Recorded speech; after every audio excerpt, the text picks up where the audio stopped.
c'est l'épisode 30 de votre podcast Nature Aventure Survie. Dans cet épisode, on va discuter avec un chasseur pour faire le point sur cette pratique controversée.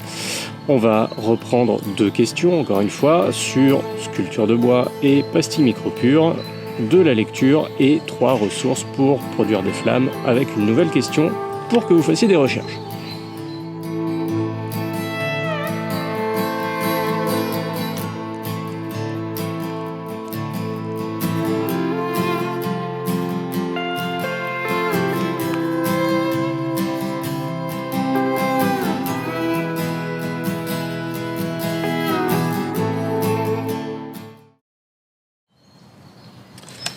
Bonjour à tous et bienvenue dans votre podcast. Alors, au niveau des annonces, je vais juste me permettre un petit rappel, c'est que ce podcast, je le fais sans sponsor depuis le début. Je fais ça bénévolement, par plaisir, pour pouvoir donner la parole à certains de mes camarades qui méritent un petit coup de projecteur parfois, juste pour faire le point sur cette belle pratique qu'on appelle le bushcraft, mais ça engendre parfois des dépenses de ma part. Donc par exemple, aujourd'hui le cadrage va être particulièrement pourri parce que je suis obligé de poser mon appareil photo sur une butte, simplement parce que j'ai voulu utiliser mon trépied et bon, comme vous le voyez, il va beaucoup moins bien marcher comme ça le bordel. Donc pour ceux qui n'ont pas l'image, tout simplement j'ai pété complètement mon trépied en sortant, voulant le régler. Donc ça marche plus. Donc pour soutenir le podcast, il y a 2 solutions très simples. Déjà, vous pouvez me poser des questions parce que ça me permet de continuer à faire du podcast et je vous le cache pas que des fois les pubs sur YouTube, ça me rapporte une petite dizaine d'euros tous les 2 ans. Donc ça peut être utile pour me payer par exemple un trépied. Mais la meilleure façon de soutenir mon travail, c'est d'acheter mes publications, mes livres. Donc sur n'importe quelle plateforme, là où vous écoutez le podcast, vous allez pouvoir trouver un lien vers mes publications ou vers les livres que je vous recommande en général vers la fin des épisodes. Donc voilà, c'est juste que ma philosophie, ce n'est pas de faire la manche sur Tipeee ou Patreon, comme d'autres personnes peuvent le faire. Et ma philosophie, c'est également de ne pas me prostituer auprès d'un sponsor. Il y a à peine 2 semaines, j'ai refusé justement un sponsoring de la part d'une grande marque de lampe torche tactique qui arrose particulièrement bien les youtubeurs ces derniers temps. Donc en clair, il fallait que je montre leurs produits et que je dise que c'est trop génial. Et j'aurais même eu le droit à une commission sur les ventes. Bref, je les ai envoyés bouler. Voilà. Donc pour continuer à faire ce podcast, si vous pouviez juste acheter un de mes bouquins, laisser un commentaire honnête et détaillé sur la page Amazon, ou tout simplement poser des questions, ça pourrait être sympa de votre part, et sinon parlez-en autour de vous, dites que ce podcast existe, recommandez-le à vos amis. Voilà. Au moment où j'enregistre ce podcast, on est début février, et donc on le sait déjà, le salon du survivalisme va encore avoir lieu à Paris du 20 au 22 mars. Donc comme les autres années, j'aurai le plaisir d'y être présent, j'aurai peut-être le plaisir de vous y croiser. Je donnerai une conférence sur le thème du feu et je serai présent pour dédicacer des ouvrages qui vont sortir. Donc le premier ouvrage, j'en ai déjà parlé rapidement. Il s'agit de 30 histoires de survie, donc des histoires vraies. C'est un ouvrage qui a été commandité par Paul Vidatou, qui est docteur en histoire, qui a l'habitude de traiter les histoires de survie. Donc sur les 30 histoires, j'ai eu personnellement le plaisir d'en proposer 5 qui ont été pour moi des histoires vraiment frappantes et marquantes. Le livre est préfacé par David Manise, Monsieur Survie en France, donc j'espère que ce livre pourra trouver son public et qu'il vous plaira, puisqu'il s'agit vraiment d'histoires vraiment documentées de survie. Le deuxième livre pour lequel je serai présent, c'est un roman, mon premier roman, qui parle effectivement de forêt, d'orientation, de navigation naturelle, mais aussi de 3 Polonais qui sont complètement bourrés au bord d'un lac. Bon, j'en dis pas plus. Pour les dédicaces, si vous passez me voir, ou même pour la conférence, si vous venez poser des questions, il y aura peut-être des petites surprises pour un peu tout le monde. Alors, commençons. Donc, je vous ai dit, dans ce podcast, on va parler de chasse avec un pratiquant, avec un chasseur. Le truc, c'est que ce pratiquant-là, c'est un copain, hein, je vous le cache pas, donc on le surnomme Hell Franco. Je vais vous laisser le découvrir petit à petit au fur et à mesure de l'entretien. Donc soyez juste conscients que c'est une discussion entre potes, un soir, autour d'une petite tisane réchauffée, grâce au petit réchaud que François avait ramené. Donc François nous explique pourquoi il pratique la chasse.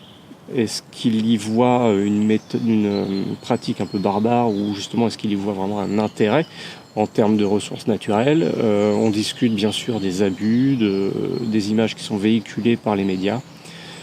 Donc on prétend pas avoir la vérité, mais c'est juste qu'on est là pour discuter entre potes. Donc voilà, on va dire des grosses conneries, on va bien rigoler, mais vous prenez ça comme vous le sentez. Donc tout de suite l'entretien. Je pense, vu qu'il nous reste... le lièvre a fermé le 14. Heureusement d'ailleurs que t'es pas venu ce week-end-là. Parce qu'en fait on a fait la matinée du lièvre. Bon, il en avait encore 3 à faire, on les a fait. J'en ai fait un. Quand tu dis que tu les as fait, tu leur as niqué leur race ? Non, c'est qu'en fait on est soumis à un plan de chasse. Donc quand je te dis qu'il nous en restait 3, c'est qu'on avait 21 bagues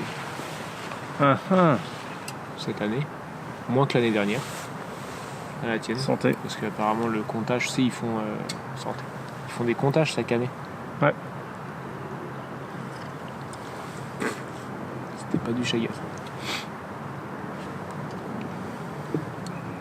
Ce podcast est sponsorisé par les marmottes et Savota. Non, on déconne. On les emmerde en fait. Non, on est soumis à un plan de chasse en début d'année.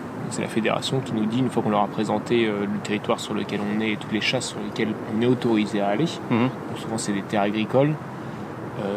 Notre président d'association, c'est un agriculteur. Déjà, on a ces terres à lui. Et il y a d'autres personnes qui nous ont donné les droits de chasse sur leur terre. À ce moment-là, on va aller sur ces terrains-là en disant, sur telle zone, on a le droit à 8 lièvres. Sur telle autre zone, on en a le droit à 4. Et en fait, les bagues, elles sont numérotées et elles sont surtout estampillées par rapport à la ville où t'es. Donc tu peux pas si on était chopé, parce que cette année, les contrôles ont été vraiment apparemment en forte augmentation. Si t'es pris en train de baguer, on est à Corbeil, sur un lièvre d'Evry à Corbeil, c'est de mémoire un problème d'étiquetage, c'est 1 500 €. C'est comme un feu en forêt, quoi. Mais il y a un grand problème, où c'est peut-être 1 500, c'est peut-être quand tu les as pas bagués, que tu es en mode je les fous discrètement dans le sac. Non, mais il y en a qui, malheureusement, il y en a qui le font parce que sur leur terrain, ils vont peut-être avoir 3 lièvres, ils veulent en faire plus. Tu te dis, tiens, peut-être qu'aujourd'hui je suis pas contrôlé, je mets dans le sac, et c'est ce jour-là où il y a la maréchaussée qui était loin avec les jumelles. Et apparemment, le département de l'Eure a bien verbalisé cette année. Donc, quand tu commences ton plan de chasse, en fait, nous, on a un nombre de lièvres qui va nous être autorisé et un nombre de chevreuils également. On n'a pas de cerf, on n'a pas de domaine forestier. Donc déjà, on n'a pas de cerf, on n'a pas de biche. Le lapin, tu peux y aller comme tu veux. On a vu 2 cette année, mais ça court très bien, le lapin. Faisan, c'est comme tu veux également, et renard également. Mais le renard, pour autant, on va pas le manger. Non, malheureusement, c'est juste une action de chasse envers un nuisible qui... j'ai beau adorer cet animal, il y en a eu un de tué cette année à notre chasse. C'est un animal qui me fascine dans sa gestion et autres, mais au niveau de son adaptation, on est très loin du loup. Toi qui es prof, le loup sait se réguler, il connaît son territoire, il va pas se reproduire plus qu'il ne va y avoir, alors que le renard, là, on est sur une fuite en avant. On est sur un animal qui est de plus en plus dans les villes. Alors il y a 2 problèmes, je suis d'accord, il y a longtemps on a pété les zones agricoles, on a pété les haies, on a pété tout ça, on pète les bois aujourd'hui. À côté de ça, moi tu montes un peu plus haut là sur la ville où on est, tu verras de lotissements qui sont en train d'apparaître. C'est juste monstrueux. Donc, c'est l'humain qui s'invite sur le territoire du renard, quoi, c'est tout. Et le problème, c'est que tu as un nombre de renards qui est en augmentation hallucinante. Nous, il y a une zone... Alors, est-ce que c'est notre garde-chasse ? On en a un qui est garde-chasse vraiment qui est autorisé, qui a passé qui a eu ses autorisations auprès de, je crois que c'est de la préfecture, je sais pas très bien. Il est à la retraite aujourd'hui, donc quasiment tous les jours, il vient, on a des agrès noirs, enfin, tu verras des zones où il nourrit le gibier, et il y a une zone, celle où on a fait le renard, il voyait plus de faisans pendant un temps.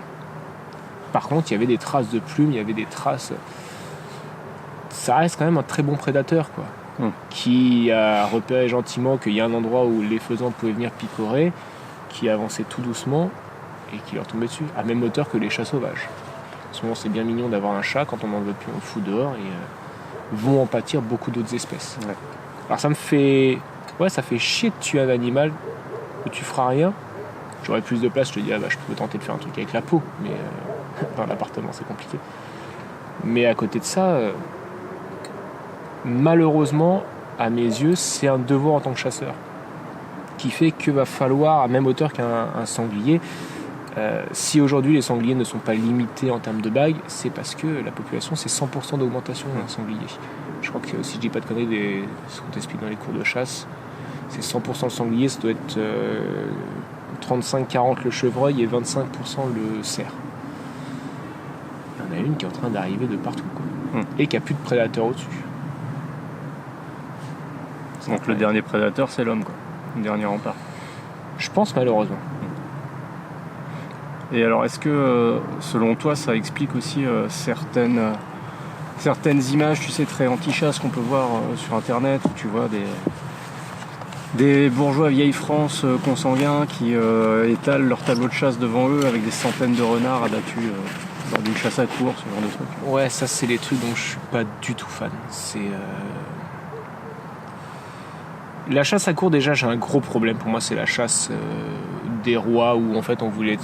La chasse à courre, elle a l'avantage, c'est qu'à la fin de la chasse, t'es sûr d'avoir ton gibier. Une fois que le chien, le cerf, souvent c'est des cerfs quand même, on va chercher un animal avec une belle ramure et on va le pousser jusqu'au bout. Quand t'as 50 chiens de lâcher aux fesses, l'option de t'en sortir est zéro. C'est une chasse que je ne comprends pas. C'est une chasse après, voilà, qui a des adeptes, qui a une histoire, ça je peux l'entendre, mais dont je suis pas fan. J'apprécie pas. Les photos de tableaux, j'en suis pas fan. À part, tu vois, quand je t'avais envoyé une fois un lièvre, voilà, le lièvre, il va... Voilà, c'est plus... Après, je vois pas l'intérêt, si c'est pour aller sur les réseaux sociaux et étaler un nombre de gibier... Ouais, non. Je me souviens, moi, il y a quelques années, avoir vu une photo passer sur Facebook, un truc comme ça. Bon, après, quand t'es dans le milieu du bushcraft, forcément, tu vois des trucs, tu vois des photos nature passer. Ouais. Et il y avait cette photo-là, alors c'était toute une famille très aristo, tu sais, en veste barbour, avec des bottes hautes, machin, là, et tout. Et il y avait une centaine de renards dégommés devant eux, quoi. Et là, tu sais que c'est des animaux qui ne seront pas consommés, donc bon, on peut l'entendre dans un sens de contrôle des populations. Mais le seul objectif, là, c'est de tuer un animal, quoi. Oui, c'est de l'image. C'est de l'image. Ces gens-là vont à la chasse... comme tirer au golf en fait. Non mais malheureusement moi c'est l'image que j'en ai, quoi. C'est aujourd'hui. Tu tires des balles, tu les mets dans des trous. Non, c'est de la chasse. Ouais, c'est du golf. Ils veulent faire en fait, tu fais du tir sur cible naturelle, des cibles vivantes. C'est vraiment ça. Il y en a qui vont dire c'est le faux. Effectivement, quand tu es à la chasse, il y a un sentiment qui te prend, qui est compliqué à décrire. À partir du moment où tu passes en mode, tu vas chercher à TP ce qu'il y a. Je vais pas dire que c'est quelque chose d'ancestral, mais tu sens en fait le chasseur en toi qui se réveille. Tu regardes beaucoup plus, tu es attentif. Il y a quelque chose qui se passe en fait. C'est pas que le délire de l'arme à feu, c'est vraiment... il y a quelque chose à un moment ou à un autre qui va partir, il faut que je l'identifie, il faut que je le vise correctement. Ça, c'est ce que tu ressens à la chasse. Donc je comprends ce qu'ils font. Après... aller faire autant de renards et tout. T'es plus dans de la régulation à ce moment-là. Enfin là, c'est de l'abattage pur et dur. Si tu fais autant de renards en plus, la question c'est où est-ce que c'est fait ? Est-ce que c'est fait dans des enclos un peu... T'as ça aussi aujourd'hui, t'as des grandes propriétés en France, tu payes, je vais dire une connerie, mais 500 € à la journée pour aller à ta chasse, t'es sûr d'avoir du gibier à la fin de la journée. Aller chasser dans 60 hectares, mais qui sont bordés de murs, à un moment ou un autre, oui, tu retombes sur tout le monde. Nous, aujourd'hui, j'ai un chevreuil qui part, il sort du territoire où je suis, il va se barrer à travers le département et je ne le verrai pas. C'est pas grave. Enfin, c'est ma vision de je pense avoir une vision de la chasse plus terre à terre. Aujourd'hui, si je vais chasser, oui, c'est pour réguler et faire partie de cet ensemble. C'est aussi pour remplir mon congélateur, c'est pour me nourrir, pour un peu sortir de ce système de je vais au supermarché acheter ma viande. Moi, la viande aujourd'hui, je vais la chercher sur le terrain, je vais la récupérer, je vais la dépecer, je vais la conditionner, je vais la congeler, je la mangerai après. C'est ça en fait le plaisir. C'était à Noël, tu mets pour toute la famille un cuisseau de chevreuil sur la table, tu nourris tout le monde repart avec quelque chose. Et c'est pas pour dire il est mort, non, c'est à un moment ou à un autre être conscient de d'où ça vient et être conscient qu'aujourd'hui tu peux nourrir d'autres personnes, tu peux te nourrir toi, mais financièrement c'est pas possible toute l'année, à moins d'être dans beaucoup de pourquoi chasses. Financièrement c'est pas possible? Alors quand tu chasses, tu passes ton permis, comme tu passerais ton permis de voiture. Une fois que tu as ton permis, tu vas acheter ton fusil ou on va t'en prêter un. Et à ce moment-là, il faut trouver une société de chasse. Une société de chasse dans laquelle tu vas mettre de l'argent. Parce que c'est comme une association, hein. Tu vas payer pour qu'elle vive, pour qu'elle se gère. Donc ça va te coûter un prix à l'année. À ça, tu rajoutes ton prix de ta validation de ton permis de chasse. Donc c'est effectivement ce que Macron cette année a redescendu. Avant, on payait 170 € pour un département avec le grand gibier dedans. C'est chaque année ça? Ouais, et là en fait, avant tu payais ce prix-là et on te disait passer 2 départements, tu étais à 300 €. 3 départements, tu passais au-dessus des 450 € et le permis national était à 400 €. Donc il valait mieux prendre le national. D'accord. Aujourd'hui, Macron a descendu le prix du national qui est à 220 € avec l'assurance comprise. Ouais. Donc cette année, moi j'ai pris le national, ce qui fait que si tu es invité à droite ou à gauche, tu peux quand même y aller. D'accord. Avant, si j'étais invité à droite ou à gauche, il fallait que je paye un permis pour le week-end qui me coûtait 45 €. Donc ça, je vais payer à l'année. Mais chaque année, un peu comme c'est comme une licence. Ouais, c'est une licence que je valide mon permis. De chasse, quoi, en fait. C'est ça. Mais en plus, je vais payer à ma société de chasse. Donc plus tu as de société de chasse, plus tu as d'argent à dépenser. Faudra aussi suivre en munitions. Encore que au niveau du 12, je sais pas, on parlera peut-être des calibres après, mais au niveau du 12, c'est pas ce qui coûte le plus cher. T'es à 13 € la boîte de 25. Ouais, voilà. Généralement. Bon. Et donc tout ça pour ramener de la bidoche à la maison. Ouais. Et il y a un truc auquel on pense pas tout de suite, mais c'est qu'il faut savoir le découper aussi. Ouais. Et tu vois, il y a pile 1 an, je faisais mon premier découpage de cochon. Oui. Je voyais ce que ça donnait pour la première fois. Et là, tu te dis, vu comment, déjà, quand tu débutes, c'est galère pour un cochon, un animal domestique, quand tu dois multiplier ça par tous les gibiers que tu peux chasser, ça doit en faire des connaissances. Et du savoir-faire. Alors, l'avantage de la chasse, c'est que ça reste un milieu vieillissant, en fait. Et t'as beaucoup de vieux roublards qui sont là depuis un moment et qui sont pas avares de conseils. Pour le coup, quand ils voient que tu arrives, je pense pas être arrivé avec des gros sabots en disant je vais tirer, parce que c'est pas la mentalité qu'on a là où on est, malheureusement. Il y a beaucoup de chasseurs qui en font partie de ça et ça, j'en suis conscient. Mais ils sont prêts à t'apprendre. Le premier chevreuil que j'ai dépecé, c'était cette année. Il y en a un qui a commencé le travail et j'ai regardé, je fais est-ce que je peux venir t'aider, parce que j'ai envie de voir comment. Il fait oui. Même pas de t'as déjà fait, ça va être embêtant. On a mis peut-être 2 fois plus de temps que s'il l'avait fait tout seul. Ça a été. J'en ai dépecé 2 autres par la suite et là après c'est assez simple en fait en soi. C'est assez simple. C'est juste du travail basique. Alors on a l'avantage d'être à la ferme, donc on a des tracteurs à porter, donc pour suspendre la bête déjà c'est un peu plus simple. Ôter la peau, ça se fait facilement. Après, de toute façon, c'est jouer avec les viscères à pas aller entailler, c'est jouer avec le rectum à retirer sans avoir de problème. Après, je vais peut-être faire un amalgame sur ça, mais quand t'as fait un lièvre, t'as fait un chevreuil. Ça reste grosso modo sur la même forme. Vider une volaille, en fait, c'est des choses qui sont simples. C'est juste un coup à prendre et il faut juste se dire à un moment ou à un autre je vais avoir les mains dedans, quoi. Non mais C'est vrai. on en rigole, mais t'as beaucoup de gens, ils te disent ah mais tu fais ça, ouais. Le côté du tirer avec le fusil, c'est peut-être le plus simple de l'histoire en fait. Ouais. Ah il est là, pan. Et maintenant, c'est peut-être, alors ça c'est peut-être mon côté fleur bleue, j'en sais rien, appelle ça comme tu veux, mais j'aime m'occuper de l'animal que j'ai tué en fait, comme si c'était un devoir. Le truc con que je fais à chaque fois, c'est je vais aller mettre la main sur l'animal et je vais lui dire merci parce qu'il va nourrir la famille. Alors pourquoi, j'en sais rien, c'est peut-être un pli que j'ai pris, c'est même pas pour se dédouaner parce que je dis pas pardon. Je trouve ça bête de dire pardon. T'as envie de dire ah excuse-moi de quoi, tu viens de tirer, J'ai pas fait exprès. ouais mais c'est un peu ça, c'est excuse-moi mais tu viens de tirer quand même. C'est toi qui l'as tué, tu peux pas t'excuser. Ouais. Autant ouais il y a peut-être un côté un peu trappeur que j'ai au fond, mais remercier la viande et pouvoir la gérer toi-même quoi. C'est un plaisir, mais à un moment ou un autre, oui, tu vas avoir le côté, faut prendre le couteau, va falloir mettre les mains dedans, va falloir retirer des viscères. Qu'est-ce que je fais du foie? Qu'est-ce que je fais du cœur? Ah merde, je crois que j'ai vu dans une émission que ça se mangeait, ça a bon goût. C'est des choses, je pense qu'on a perdu, qui sont pas si loin que ça dans notre utilisation, mais c'est valorisant, et c'est valorisant de, tu vois, truc bête, quand on coupe le chevreuil, souvent, comme on est 12 à la chasse, on sait qu'on aura, si on fait nos chevreuils à l'année, on aura tous un bout, on sera tous servis. Donc on peut se permettre de le couper en 4. À un moment ou à un autre, tu joues sur les côtes.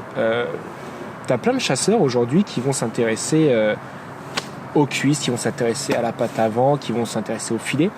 Et les côtes, en fait, en soi, putain, ça prend de la place, il n'y a que ça à manger dedans.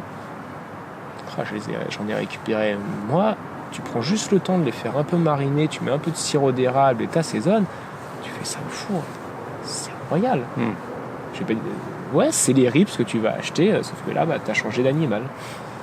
C'est juste, je pense qu'il faut pas avoir peur d'aller, toi qui aimes bien cuisiner, mais d'aller en cuisine, d'avoir des idées.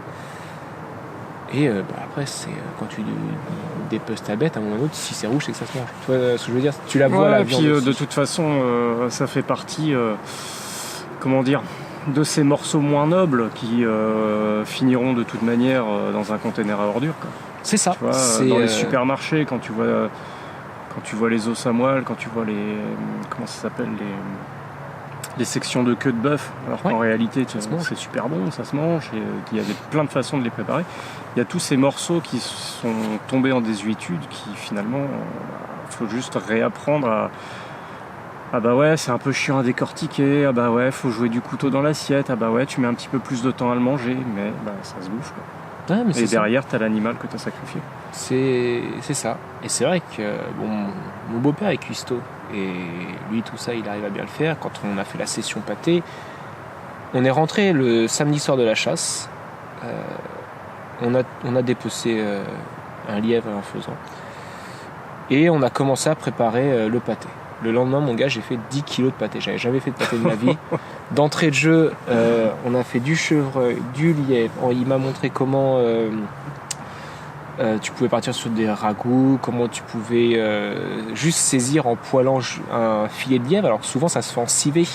Et lui, en fait, va aller passer juste un aller-retour à la poêle. Donc tu le gardes saignant, ce qui est assez rare en gibier. D'accord. C'est ce que tu auras ce soir.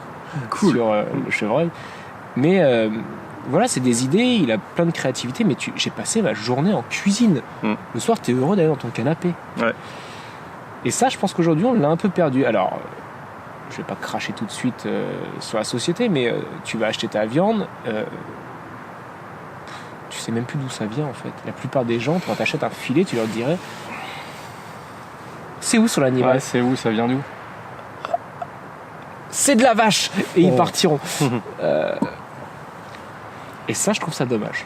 Je trouve ça... Alors qu'aujourd'hui, on a tout pour tout savoir à portée de main. Tu ouvres ton téléphone, tu vas chercher ce qu'est un filet et tu l'as. Mais bon, ça, on s'en fout. Faut croire qu'on s'en fout. Non, puis t'as tes morceaux de viande qui sont emballés sous cellophane, dans la petite barquette polystyrène qui va bien. Et puis au pire, si tu trouves ça trop compliqué, il y a quand même Uber Eats, quoi. Ouais. Le progrès, quoi. Je faisais le constat avec ma femme il y a peu de temps. Aujourd'hui, dans la société, c'est simple. On se déplace plus par soi-même. T'as les vélos électriques, t'as les trottinettes électriques, t'as les overboards. T'as les espèces de bordel, là, les roues, Oui, les roues uniques où le bonhomme il est debout là. L'autre jour, j'en ai vu un passage, je me suis dit, mais comment tu fais pour. Moi, je serais en stress de me vautrer sur un truc J'en comme ai ça. vu un dans les rues de Manhattan la semaine dernière, mais à contresens, à pleine balle et tout, slalomé entre les taxis et tout. Wow. Mec. Ah non, mais tu vois, mais où est le, comment dire, l'avantage évolutif, quoi. Tu te dis à un moment la sélection naturelle va faire son œuvre, c'est pas possible. Ouais, Ness fera. Une fois que tes muscles tu vois, est-ce que aujourd'hui, tu vois, on n'est pas devenu trop feignant pour juste marcher? Tu vois, est-ce qu'on n'a pas trouvé un substitut à la marche? Parce que finalement, tu vois, la cuisine, ça nous fait chier. Découper un animal, ça nous fait chier. On va au supermarché, on téléphone à McDo pour qu'ils nous fassent livrer de la merde. C'est ça. Putain, est-ce qu'aujourd'hui, on n'en est pas au point où marcher, c'est saut 2010, quoi. Ouais, mais tu sais que moi je passe pour un homme des cavernes auprès de mes collègues. Il y en a 2 qui font le même trajet que moi, mais en voiture. Au début, ils arrivaient, allez, viens. Bon, au début, je montais, je venais de revenir à la société, je fais bon. Moi, je vais doucement. Un jour, je fais non, c'est bon, t'inquiète, je marche. Il pleut, t'es con. Je m'en fous, en fait. J'ai des vêtements pour, je m'en fous. Et arrivé là-bas, tu leur dis, bah non, en fait, c'est gentil. Mais ça va, j'ai pris mon timing. Et ce truc, il y en a un qui habite allez, quoi, 1 kilomètre de plus que moi. Mais c'est une habitude qu'ils ont prise. C'est une habitude. On roule, on va traverser. Bon, moi, j'ai la chance de traverser les marais. On va traverser ça rapidement sans regarder en plus ce qu'il y a autour de toi. Ouais, exactement. C'est comme les voyages, tu vois. Je me faisais la réflexion l'autre jour. Quand tu veux aller voir une destination, alors que ce soit en France, à l'étranger, etc., tu vois, un truc qui est un peu renommé, qui est un peu joli, tu vois. Combien d'arrêts d'autobus, tu vois, qui déversent les touristes arrivés, je sais pas, au sommet de la rando, tu vois. Alors que toi, tu t'es tapé toute la route à pied. Tu as pu profiter de la nature, tu as vu des animaux, tu as vu les plantes locales, tu as vu la géologie locale, tu as profité de différents points de vue. Mais tu as ce point de vue qui est indiqué sur les panneaux routiers et tu as le petit parking qui va bien à côté. Ouais. Ah, mais on est assisté. Alors, je veux pas jouer le vieux con du haut de mes 31 ans, mais c'est un peu ça. C'est soit je pense que tu es dans ce wagon-là, soit tu es dans l'autre, ou dans lequel je pense qu'on est tous les deux, de se dire putain, on veut vraiment prendre la tangente et repartir à des choses plus basiques, se réapproprier un peu tout ça. Tu vois, on a la chance, donc t'entends un avion, t'entends l'autoroute au fond, mais t'es assis dans un marais qui grouille de faune et de flore. Est-ce qu'on les connaît vraiment? Alors qu'en fait, on passe à côté tous les jours. Non, le seul truc en fait pour lequel les gens me parlent des marais, c'est alors soit c'est t'as pas peur. Alors malheureusement, je pense avoir le look du mec qui fait peur aux autres. Et après c'est moi j'ai peur parce que t'imagines la voiture va dedans. Ouais. Ok. Bon, bah garde les mains sur le volant et ça devrait bien se passer en fait. C'est... On est dans une drôle de société où effectivement, tu vois, comme je te dis, même marcher, toi, ça devient naze. Ça devient juste naze, quoi. Et après, tu vois, on peut, pour revenir à la chasse, merde, franchement, j'ai pas réussi à endormir le sujet. Franchement, mais merde, je suis tellement déçu. T'as pas le look du gros beauf rougeoyant, tu sais, tout rougeau là. À moitié alcoolique, qui a tiré quelque chose. Qu'on essaye C'était quoi déjà? Qu'on essaye de nous présenter dans les médias, tu vois, quand on parle des chasseurs. Ouais, après. Tu vois, il n'y a pas le look. Le bon chasseur, c'est celui que quand il voit un truc, ça bouge, etc. Il y a le bon et le mauvais chasseur, on est d'accord. Je pense que malheureusement, on est victime d'une. Je vais pas dire une instrumentalisation des médias, je sais pas trop comment nommer ça. Mais t'entendras jamais parler. Un truc qui commence par pro et qui finit par Gand. Je ne saurais pas dire ça, c'est pas moi qui l'ai dit. Mais je vais avoir des problèmes. Je vais avoir des problèmes. Je pense qu'il y a. Aujourd'hui, les gens connaissent pas la chasse. On te dit tueur d'animaux. Ouais, ok, c'est simple. Alors ça, on va dire, je peux à peu près l'entendre. Vas-y, je t'écoute. C'est juste que ce putain d'appareil a tendance à s'éteindre de temps en temps. Je pense que malheureusement, je peux l'entendre venant d'un végétarien. Je vais pas dire d'un vegan parce que c'est autre chose. D'un végétarien qui va me dire tu tues un animal. Effectivement, c'est le basique de la chasse. C'est je vais mener un animal à sa mort. Après, quand la plupart des gens qui eux mangent de la viande te disent t'es un tueur, t'as envie de dire connard, ton steak il est tombé dans l'arbre. Et après, tout le monde fait ouin quand on voit les images pitoyables des abattoirs qui sortent. Je suis le premier à être choqué. Tout le monde te dit ah mais toi tu les tues, c'est pareil. Non, moi j'ai envie que ma nourriture elle soit bien traitée jusqu'au bout. Et c'est peut-être ce qui me plaît dans la chasse, c'est qu'à un moment ou à un autre, le lièvre il part, je le vois partir d'un seul coup, je vais épauler, je vais viser chacun de mes tirs, et je vais continuer de toucher du bois pour le faire. Tous les lièvres que j'ai fait depuis 2 ans, le tir a été en pleine tête, net et sans bavure, ça a arrêté l'animal. Mon animal il est mort. Alors souvent c'est le choc qui va les faire tomber dans les vapes, et après c'est l'hémorragie à l'intérieur créée par tous les plombs qui va entraîner la mort. Mais l'animal est mort d'un coup sec. Il est pas mort dans ces putains d'abattoirs. Donc tu sais même pas pourquoi ça existe ces trucs là. Mais bon, faut bien nourrir tout le monde, et comme tout le monde ne veut pas retourner dehors pour aller chercher même sa viande, on va qu'on serait peut-être moins nombreux à manger de la viande et de meilleure qualité. Mais à un moment ou à un autre, je sais pas. Je pense que dès qu'il y a un problème, on parle des chasseurs. On sait plus trop quoi dire. Putain, ils s'enlisent avec leur grève. Y a pas un chasseur qui a tiré un de ses potes? Et là, c'est pareil. Putain, les mecs, faut être con pour tirer sur un autre gars qui est en orange. Ça a sûrement picolé. Je suis le premier, quand je lis les accidents de chasse, t'y crois pas. Il se tire tout seul dans le pied. Mais t'as fait comment? Ouais, et puis alors vraiment, à quel moment? Et pour ce truc-là, en plus, je crois que le titre de l'article, moi j'avais vu un titre qui avait été tourné, mais d'une façon, mais un truc de dingue, quoi.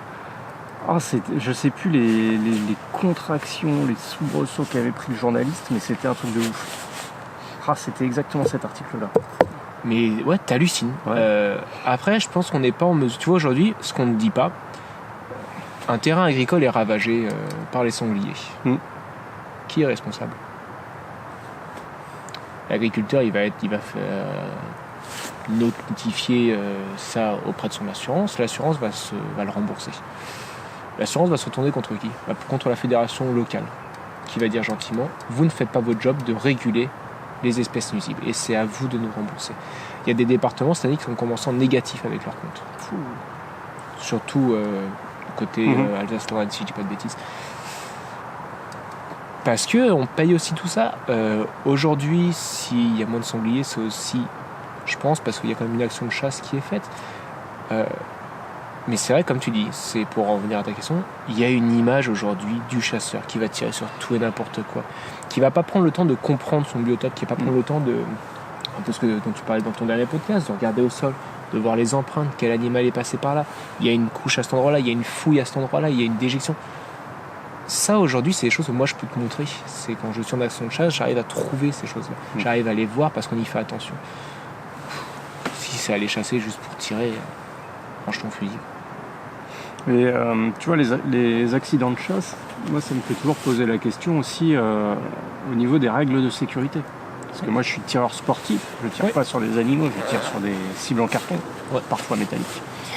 Le truc que tu dois absolument maîtriser avant même qu'on t'autorise à acheter un joujou ou qu'on t'autorise même à tirer tout seul dans un club, c'est ces putains de règles de sécurité. Donc, est-ce que, je sais pas, quand tu as passé ton permis de chasse ou quand tu as commencé à avoir vraiment un objet, une arme dans les mains, est-ce qu'on t'a briefé dessus? Est-ce qu'on t'a fait passer un truc? Tu vois, moi en tant que tireur sportif, je suis obligé d'aller chaque année faire valider ma licence au minimum par mon médecin.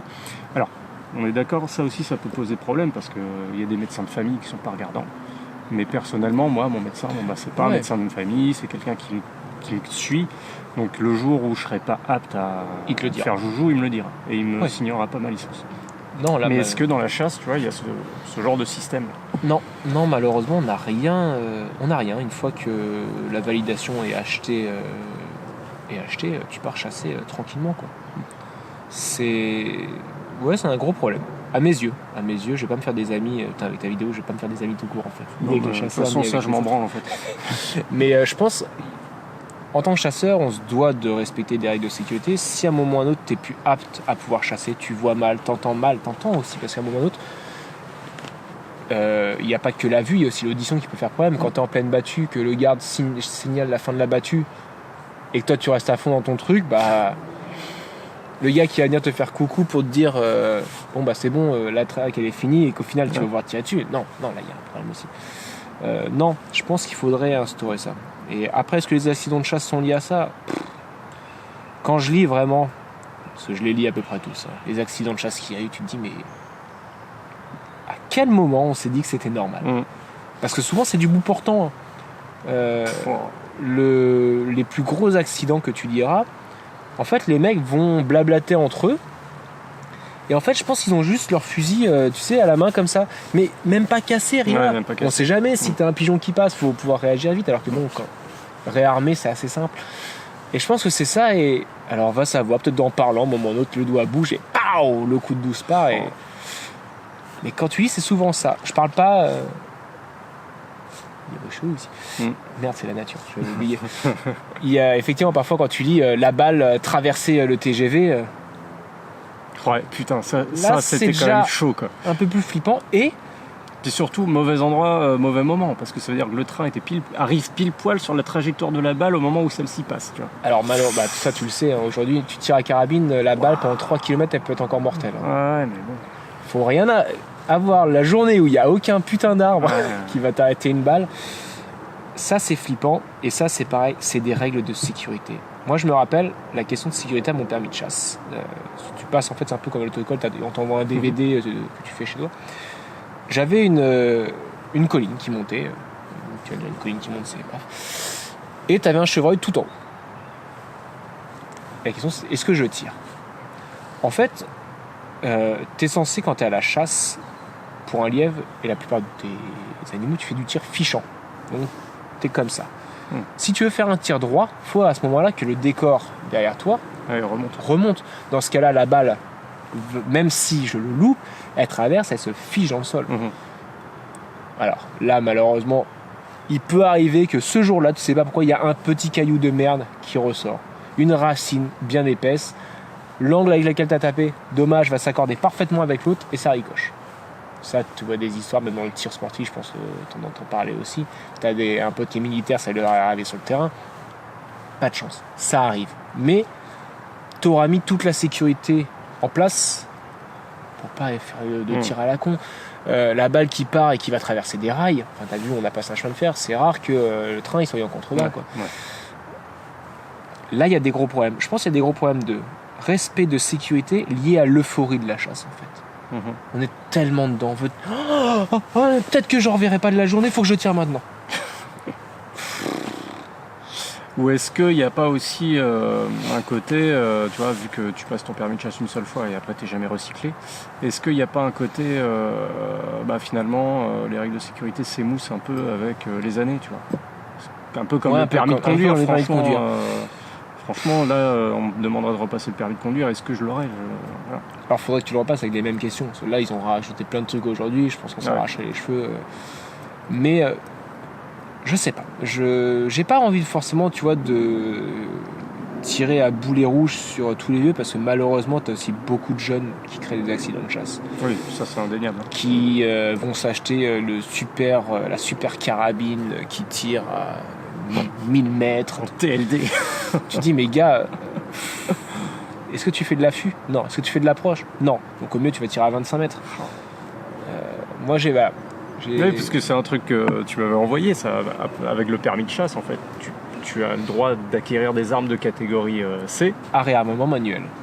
Donc ça veut dire que techniquement tu peux t'acheter un vrai fusil de sniper. Tu peux t'acheter, d'ailleurs dans un des magazines d'action, t'avais... je crois que c'était quoi ? Je te le remontrerai parce que je l'ai à la maison. Mais effectivement, tu regardes catégorie C, tu te dis, mais tu tires sur quoi avec ça ? Tu vas faire le bouquetin qui est en fait de l'autre côté de la montagne. Ouais. Mais t'as pensé qu'après, il faut aller le chercher quand même ? Des bordels qui font 1m20 de long, qui sont intransportables et tout. J'en vois pas l'intérêt. Ça, après, c'est la législation oui, bon, qui s'est faite comme ça, à même hauteur que le fusil à pompe est redevenu autorisé à la chasse. Ah, tiens donc. Après, c'est moi aujourd'hui mon fusil semi-automatique, donc c'est un Winchester SX4. Il est bloqué à 3 cartouches. Aux États-Unis, tu le trouves à 7. En France, je suis bloqué à 3. On te considère gentiment en disant si tu l'as pas eu à 3, faut pas tirer plus. Mais tu te dis que demain, tu vas à une chasse au canard où t'en as cinquantaine qui passent au-dessus de la tête. Pourquoi pas avoir plus de cartouches? Je pense pas être plus dangereux qu'un autre. Généralement, ce que les gars aiment pas à la chasse au début quand t'arrives avec un semi-auto, c'est qu'on te regarde en disant putain, il en a 3 justement. Ouais, c'est de la concurrence quoi. Moi j'en ai que 2. Ça veut dire que sur un même coup, c'est lui qui aura le dernier mot. C'est ça qui peut parfois être. Mais bon, pour en revenir à la sécurité, je pense qu'il y a un gros progrès à faire dans le monde de la chasse qui nous sécuriserait tous. Mais auprès de tout le monde en fait. Pas que... Mais je pense que c'est pareil partout. Dès qu'on te donne un permis de voiture, t'es le premier à regarder dehors. Tu dis mais il y en a qui conduisent, mais vieux ou jeune, je vais pas traverser, passe, t'inquiète pas. Ou sinon si t'es en voiture, c'est double mort. Passe devant, t'inquiète pas, fais ta vie, je reste derrière. Ouais, mais bizarrement, on entend moins parler, tu vois, des gens qui ont eu le permis, alors dans des conditions qui sont parfois discutables, hein, pas forcément sur le territoire d'ailleurs, et qui conduisent comme des tarés, mais parce que la voiture, la culture de la voiture, on l'a tous quoi. Alors que là, la chasse, on est dans le domaine des armes, et la culture de l'arme à feu en France a été totalement détruite depuis la Seconde Guerre mondiale quoi en fait. Et on est dans le moment où une arme fait peur, et on nous considère comme un fou furieux. Enfin moi, à partir du moment où les gens te disent t'es chasseur, ouais, parfois c'est même pas ça qui choque, c'est mais t'as une arme, oh là là. Ah putain, en fait t'as ça. Ouais. Bah ouais, je vais pas. Alors tu pourrais me dire je vais chasser à l'arc, mais bizarrement les gens ont moins peur d'un arc alors que ça pourrait être beaucoup plus dangereux. Ouais, puis c'est beaucoup plus gore quoi, si tu te rates. Ouais, et au pire un arc, c'est une arme silencieuse. C'est le côté sympa. Là aussi, on viendrait faire un canard avec mon coup de douche, je peux dire que le quartier est vite au courant qu'on est là. La culture de l'arme à feu en France, il y a vraiment une grosse incompréhension, on va dire effectivement. Ah tu tues. Mais regardez juste le nombre de tués sur la route. Est-ce que pour autant tu prends pas ta voiture tous les jours?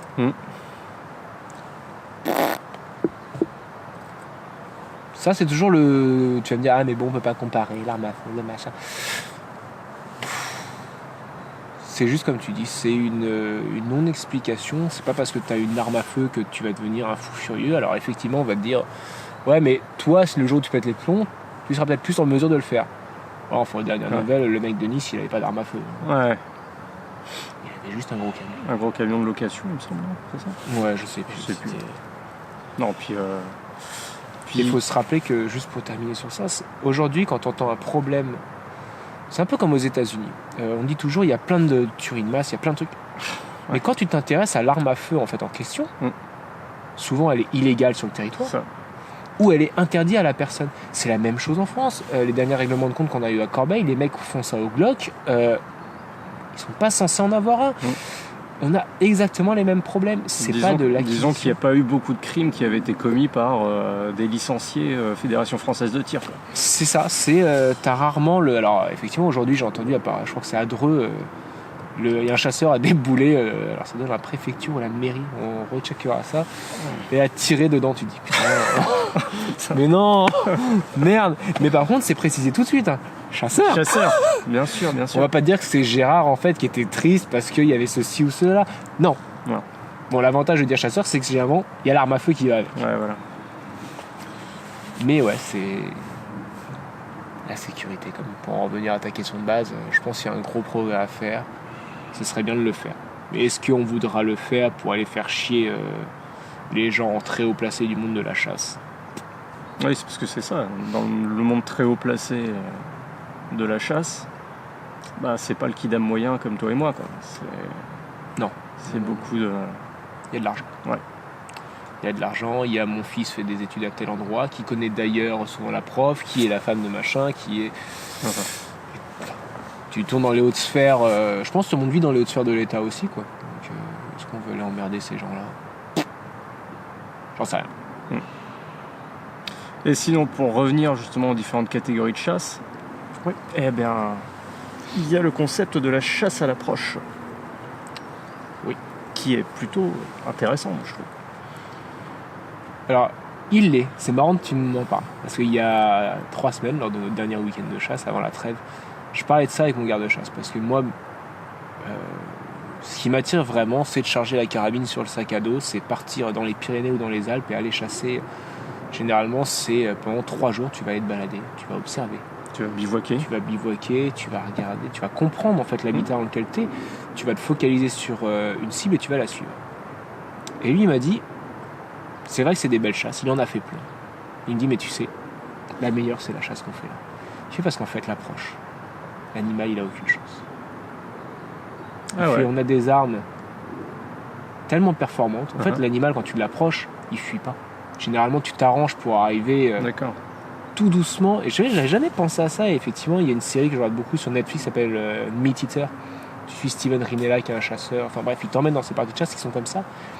Et c'est vrai, c'est ça. Quand à un moment ou un autre, t'as le troupeau de caribous qui se balade, que toi t'es posté, t'as trouvé ton endroit. T'es le premier à faire du tir. Hein. La vitesse d'une balle aujourd'hui, t'es bien placé, t'as ta lunette, ton poing il te dit bien, je vais taper en plein dans la cage thoracique, tu tires. Ça fait pas une bavure. Pourtant, effectivement, c'est celle qui est intéressante parce que tu vas comprendre l'animal et tu vas le suivre. Moi, aujourd'hui, c'est de la chasse plus sur la réaction instantanée. Le lièvre te part dans les pattes. Mais vraiment, littéralement, il y en a un moment cette année, il nous a fait une course en arc de cercle, il a évité 3 chasseurs, les 3 ont tiré. Hein. Je me suis retourné, je regarde, là, il fait, vous croyez qu'on l'a touché ? Non, il court encore très très bien. Mais c'est vrai que l'approche, c'est une belle chasse. Il y en a beaucoup qui font aussi de l'affût, où dans ce cas-là, t'es tanké sur ta position. Ce qui peut être beau aussi, parce que moi j'avais connu un chasseur qui faisait beaucoup de sangliers à l'affût. Il m'a sorti des photos de chevreuils, de cerfs, magnifiques, parce qu'en fait, comme c'en était pas, le matin, il allait, c'est un domaine privé, donc vers les 6h du mat, se poster, comme ça l'odeur a le temps de partir quand même. Et il observait. Il regardait tout ce qui se passait dans cette plaine en fait. La valse des animaux, les oiseaux qui venaient, le vent, les arbres. Et à un moment, l'animal qui l'intéressait. Mais c'est un peu pareil, je vais prendre de ma carabine, je vais épauler, je vais tirer. Nous aujourd'hui, ce qu'on fait, donc, c'est des battues. On va se mettre en ligne pour des questions de sécurité et avancer les uns les autres afin de lever le gibier qui va être devant nous. Ça, c'est ce qu'on va faire pour tout ce qui va être lièvre, lapin, faisan également. Après, demain, on risque aussi de faire une battue dans du colza ou de la moutarde, je sais plus c'est quoi qui est à cet endroit-là, qui commence à t'arriver là. Et c'est une zone aujourd'hui où il y a beaucoup de traces de sanglier. Donc, potentiellement, à un moment ou à un autre, peut y avoir un sanglier qui te part dans les pattes. On a déjà fait 2 fois ce champ-là. Il n'y a rien qui est parti. Pourtant, au sol, il y a un nombre d'empreintes, de marques, juste monstrueux. Mais je peux te dire que quand tu es dedans, le cœur, tu te dis, tu vois parfois des masses plus importantes de verre. Tu te dis, ça se trouve, le machin, il est même parti entre les pattes. Mais bon. Et le dernier, c'est donc quand on va faire vraiment tu vas avoir des trackers qui vont rentrer dans le bois. Donc nous, on est posté tout autour. Et eux, à l'intérieur, vont faire travailler les chiens pour essayer de lever les chevreuils et de les faire sortir du bois. Généralement, quand le chevreuil il sort, comme il est traqué, il sort, mais à bonne vitesse. Moi, là, avant la trêve, j'ai eu la chance, j'ai fait un face-à-face avec 2 chevreuils pendant 15 secondes. Mais vraiment, est-ce qu'ils m'ont vu ou pas, j'en sais rien, j'étais immobile. Et ils sont pas sortis devant moi, ils ont rebroussé chemin pour sortir un peu plus loin. Donc, c'est des belles images. Malheureusement, t'es obligé d'être posté. Je pense ici pour une question de sécurité, mais rentrer tous dans le bois avec les fusils, les carabines. Ouais, c'est un coup à tirer dans tous les sens. Là, tu te dis, t'es face au bois. Tu dois sortir, laisser l'animal sortir. Tu matérialises tes angles de 30 degrés. Ça, c'est ce qu'on t'apprend quand tu chasses. Donc, il y a un angle pendant lequel, si t'es en face de moi, je matérialise mon angle de 30 degrés et ma limite, elle est là. Donc, c'est-à-dire qu'il faudra que j'attende qu'il sorte pour pouvoir le tirer. Cette zone-là, j'ai pas à y toucher. Parce que d'une, t'es là et aucun problème. Donc, il faut vraiment faire... Donc là, il y a quand même une notion de sécurité qui est assez importante. De l'autre côté, on a des miradors qui respectent les mêmes choses et en plus qui permettent d'avoir un tir fichant sur l'animal. Mais c'est les chasses qu'on pratique. Après, comme tu dis, de l'approche, ça doit être sympa, sûr. Mais c'est que tu vas te destiner aussi à des animaux, je vais mettre des guillemets sur cette phrase-là, mais un peu plus nobles. Tu vas aller chasser les lézards, tu vas aller chasser de grands cerfs, tu vas... Alors j'ai toujours un bug si c'est le mouflon ou le bouquetin qui est protégé et l'autre qui est autorisé à être chassé. À vérifier. Ouais. Au pire, j'en tirerai pas demain. Après, ce qui est assez beau, c'est cette image de trappeur, quoi. Tu pars dans les bois, tu fais ton bivouac, tu navigues, tu essayes de lire un petit peu les empreintes dans l'environnement, et puis, in fine, si tu y arrives, tu as ton trophée, entre guillemets, à la fin, quoi. Ah, mais moi, c'est la vie vers laquelle j'adorerais tendre. Là, je viens de sortir du bouquin, le dernier comment c'est de Roch Boivin. Donc, il y a une le dernier trappeur, c'est ça? Non, justement, c'est Nicolas Vanier fait la préface et le bouquin est génial. Faut que je te le prenne. Et c'est pas l'histoire du couple. Si, c'est le dernier couple de trappeurs qui vit. Ça. Si, je l'ai vu passer il y a pas longtemps, je crois. Qui est super sympa pour le coup. Alors tu suis leur mise en place surtout et pas la pérennisation de l'action de la trappe. Mais moi j'adorais. Après, le seul truc qui va te manquer pour moi dans l'approche, c'est que tu connais pas vraiment ton environnement. Souvent il y a un guide avec toi qui est là pour le connaître pour toi. Aujourd'hui, la plupart des trappeurs sont chasseurs. Parce qu'ils maîtrisent parfaitement l'environnement qui est autour de chez eux et savent ce qu'ils peuvent prélever ou pas. D'accord. Je pense qu'aujourd'hui, alors il y a de la chasse au trophée, moi j'adorerais aller au Canada ou en Alaska pour faire ces grandes chasses, mais aussi pour le côté de, punaise, tu fais un élan, tu as une quantité de viande qui arrive, qui est juste faramineuse. Tu t'affranchis vraiment là, du supermarché ou du boucher pour la viande. C'est ça que j'aimerais bien. Ça serait vraiment pourquoi aller faire de l'affût ou de l'approche pour ce genre de bête-là. Mais parce que, après, ton mode de vie fait que tu en as besoin quelque part, quoi. Et que tu sais te limiter. Ouais. Aujourd'hui, tu as plein de gens, malheureusement, pour en revenir au tout début de la conversation, qui vont faire leurs courses, qui vont acheter, et sur les 4 steaks, il y en a un. Ah merde, il est passé. Bon, poubelle. Ouais. Non. Dans ce cas-là, pour moi, tu fais un mauvais choix, quoi. Alors, sauf erreur de ma part, je crois que c'est sur la chaîne YouTube de Argos. On peut le suivre dans des chasses de plusieurs jours. D'accord. Donc je sais pas à confirmer, salut Argos. Donc il me semble que tu le vois partir, tu vois le petit bivouac, etc. Et effectivement il part plusieurs jours, je crois. C'est de mémoire, et ma mémoire est défaillante. Bref. Et par contre, ce qu'on pourrait opposer aussi comme argument, c'est mais alors pourquoi chasser? On peut tout simplement élever des cochons et découper du cochon pour avoir son année de viande aussi. Oui. C'est vrai. Tu peux. Tu peux à même hauteur que demain, si j'ai la chance de pouvoir enfin partir dans les Vosges, j'aimerais avoir des poules qui répondront aux mêmes critères. Ah mais ça, c'est le rêve de tous, ça, les poules. On veut tous des poules, nous. Ouais, mais à un moment donné, il faut aussi te dire, est-ce que... alors, les poules, tout le monde en veut pour les œufs. À un moment donné, la question à se poser, est-ce que tu es prêt à l'amener sur le bio avec la hache? C'est ça. Avoir des cochons, oui, je suis d'accord avec toi, mais tu t'écartes pas du problème de la mort. Et à l'opposé de la chasse, moi, l'animal que je vais chasser se nourrit de ce que tu trouves dehors. Toi, ton cochon, tu devras acheter pour le nourrir ou aller connaître quelqu'un pour le nourrir. Ouais. Tu vas quand même dépendre d'autres choses.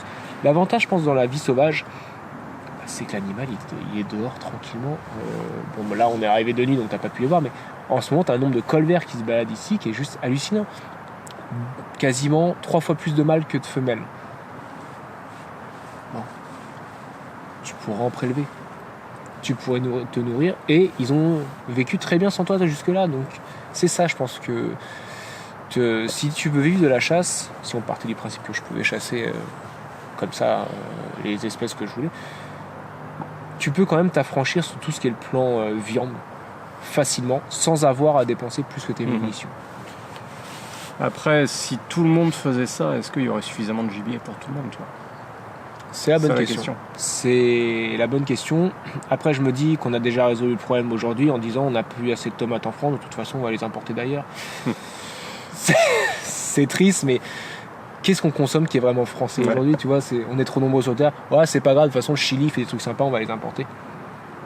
Et après, ça rejoint ta conversation de ah, mais t'as tué un animal, parce que tu penses que toi, avec toutes les pollutions que t'as fait avec ton quinoa bio et des avocats qui viennent du Pérou. Ouais, tu penses pas que la forêt. Non, on va pas parler de ça, d'accord. Non. Les orang-outans, on peut en parler? Non. Ah bon.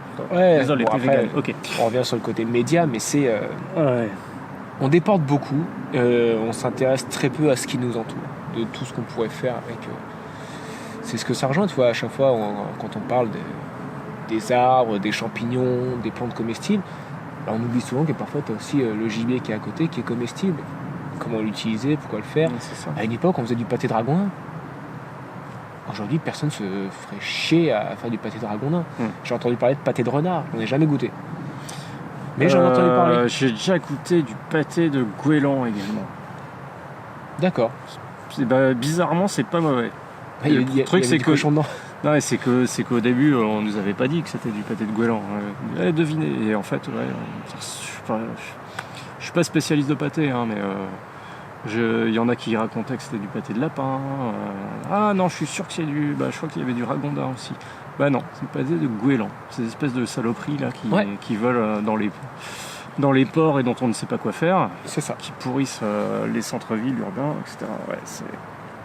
Non, mais aussi, tu vois, la chasse, est-ce que quelque part on s'affranchit pas du lien de familiarité qu'il pourrait y avoir avec un animal que tu as élevé? Parce que mine de rien, tu vois, les enfants vont jouer avec les poules, toi tu vas commencer à quelque part les apprécier. Ouais. Et quand viendra le moment de la mise à mort, je veux dire, personne aujourd'hui se verrait sacrifier son petit chien ou son petit chat pour bouffer, quoi. Surtout que maintenant, on les considère presque comme des personnes. Ouais. Est-ce qu'on s'est dédouané de ça? J'en sais rien. Tu sais, j'ai toujours un pincement au cœur. Quand tu tues, enfin mine de rien, tu ôtes une vie, à un moment ou à un autre, t'as tué. Ça fait toujours un peu chier, tu vois. Bon, mais bon. On en revient au côté, tu vas me permettre de nourrir ma famille. Donc, c'est ça. Je sais pas, je pense que je reste un amoureux de la nature qui a toujours avec des yeux d'enfant tous ces moments-là. Je pense qu'il faut aussi réfléchir. Cette année, j'aurais pu tirer à un moment. Il y a une mère qui est sortie avec son petit, parce qu'ils ont eu des mises bas très tard cette année avec la canicule et toutes ces conneries. De quel animal tu parles? D'un chevreuil. Chevreuil. Qui est sorti. J'étais à mon poste. Je vois la mère sortir et je vois un petit, mais putain, j'ai même pas, à aucun moment j'ai épaulé. Tu regardes et tu te dis bon, c'est plus, tu regardes ça avec amour, à dire c'est une belle scène. Après tu te dis oui, mais bon, l'année prochaine tu le tueras. Peut-être que l'année prochaine il y aura. T'as même pas rejoué la scène de Bambi, quoi. Il y aura un beau brocard qui sortira à ce moment-là et je lui tirerai dessus, mais non, il faut aussi savoir à un moment ou à un autre, on n'est pas des bouchers, on est aussi là pour réfléchir. Ce qu'il te faut aussi réfléchir pour en revenir à la réglementation, c'est qu'on a un nombre de bagues. Je suis limité en nombre de chevreuils, on a 4 chevreuils qu'on peut faire. Si je tue un truc qui est tout petit, on va mettre une bague. Mais il faut qu'on soit réglé avec la loi, donc tu te dis, bon, en gros, t'as une bague, c'est un truc qu'on va à peine pouvoir manger, il n'y a rien dessous. Réfléchir ou me tirer, quoi. Et je le comprendrai. Mais est-ce qu'on s'est reculé? J'en sais rien. Ou est-ce que on s'est juste... c'est la question, est-ce que l'éleveur aime ses animaux, hein? Je pense que beaucoup d'éleveurs aiment leurs animaux, ils les emmènent quand même à l'abattoir parce que il y a une notion qui est très... Je pense que c'est très citadin ce que tu dis en fait. Ouais. Alors qu'à la campagne, on arrive encore à remettre l'animal à la place où il est. Je dis pas qu'on est le super prédateur, hyper évolué de tout, qu'on n'a rien à foutre de tous les autres. Mais à un moment ou à un autre, faut se rappeler qu'on est dans des chaînes alimentaires qui sont vieilles et que si tu veux te nourrir, il n'y a pas 36 solutions. Ouais, puis si nos putains d'ancêtres n'avaient pas buté des putains de mammouths il y a quelques milliers d'années, techniquement tu ne serais même pas arrivé dans les couilles de ton père, quoi. Donc il y a un moment, faut aussi, faut remettre en parallèle avec l'histoire tout simplement l'histoire animalière, quoi. Dans la jungle, tu vois des animaux qui chassent, qui mettent à mort d'autres animaux juste pour se nourrir et pour survivre. Et pas avec les conditions qu'on fait nous. Ouais. Enfin, pour avoir, il y avait, il y a un photographe que je suis sur Instagram et qui a eu un moment un ensemble de photos en disant. Alors c'est un animal, le mec est fou amoureux de la nature, donc à chaque fois il monte, mais il en avait marre des commentaires de dire ah trop mignon, ah pauvre machin. Il disait mais la nature, il n'y a rien de plus cruel. C'est ça. Et il a balancé une série de 10 photos où la première, j'ai regardé le téléphone en disant mais sans déconner, c'était un rapace posé qui tenait la tête d'un colvert dans son bec. Tu voyais les lions avec les giclées de sang monstrueuses. C'est de la prédation ultime. Enfin, à un moment ou à un autre, il faut se rappeler que la première chose que le loup va manger, c'est pas l'extérieur. Il va s'attaquer à l'intérieur. C'est chaud, c'est sanguignolant et c'est meilleur. Et il le sait. moi au moins je me dis, bon, je l'ai tué avec mon fusil, la mort a été instantanée, ça s'arrêtait là. De toute façon, il me semble que c'est Richard Dawkins, un célèbre chercheur donc, en termes d'évolution, qui a dit récemment dans un podcast que j'avais écouté, de toute façon, la biologie, ce n'est pas politiquement correct, quoi. Il n'y a pas d'histoire de genre, il n'y a pas d'histoire de la femme est l'égale de l'homme, etc. Non, c'est au contraire, c'est ultra misogyne, c'est ultra sectaire, c'est ultra cisgenre, c'est ultra polaire, etc. Parce que c'est la nature, ça s'est fait comme ça depuis des milliers d'années. Et c'est une histoire de sang et une histoire de sexe. C'est un peu ça. C'est juste ça. Après, je pense qu'aujourd'hui, on a aussi ce regard sur la chasse, on s'est un peu... Alors, t'as un regard de biais sur la chasse parce qu'on est souvent opposé citadin et campagne. Et il y a aussi le côté, c'est simple d'être végétarien en 2020. Oui. Tu peux manger des légumes toute l'année parce qu'ils viennent partout sur le monde. Tu peux avoir les compléments alimentaires dont tu as besoin parce qu'en pharmacie, on a réussi à faire on a réussi à faire des cachetons avec plein de vitamines, on va te proposer telle plante. Alors aujourd'hui, il y a un retour à la nature. Oui, ça c'est super bon, tu verras, ça te rebooste de l'intérieur. Ouais, le chaga, effectivement, stimule ton système immunitaire. Le chaga en capsule. Mais qui est le connard qui a pu raconter ça? J'en sais rien. Mais c'est pas. Alors autant le chaga en capsule, tu dis bon, t'as trouvé du chaga. Ouais, capsule quoi, merde. Il y en a qui achètent de l'ortie séchée. Ouais. Ou des feuilles de rond, j'ai vu ça le jour, feuilles de rond séchées prêtes à être infusées. Putain, arrête. Mais putain, alors effectivement la ronce a des vertus, mais sors, les marche mecs, 5 minutes, la ronce t'en as sortez-vous les doigts du cul quoi. Donc je pense qu'en fait c'est simple de ce qu'on. Tu vois, on revient un peu sur le début de la présentation, on est assisté surtout, tu prends ton téléphone, je suis pas bien, qu'est-ce qu'il pourrait me donner? T'as vu ce champignon, il paraît qu'il est super bon pour. Je vais en commander. En fait, tu te fais livrer tout. Donc peu importe d'où ça vient dans le monde, que ça vienne d'à côté de chez toi ou d'à l'autre bout et avec les chalutiers, on s'en fout. Donc tu peux aujourd'hui te passer de tout ça. Par contre demain, t'es végétarien? Oui. Eh ben écoute, on va faire un test. Je te prends. Je t'emmène dans le Yukon. Je te donne je suis quand même gentil, bon seigneur. Je te laisse tes fringues. Je vais pas te mettre tout nu là comme dans l'émission. Je te laisse un couteau, un sac avec une tente, de quoi faire du feu. On se revoit dans un mois. Alors, soit dans un mois je reviens, t'es mort. Soit tu vas me dire, bon ok, j'ai bouffé de la viande. À un moment ou un autre, il n'y a pas 36 solutions. Il y a un côté, alors oui, aujourd'hui je vis pas à la campagne, je pourrais peut-être m'en passer. Mais ouais, on s'est écarté de beaucoup de choses parce que technologiquement on fait.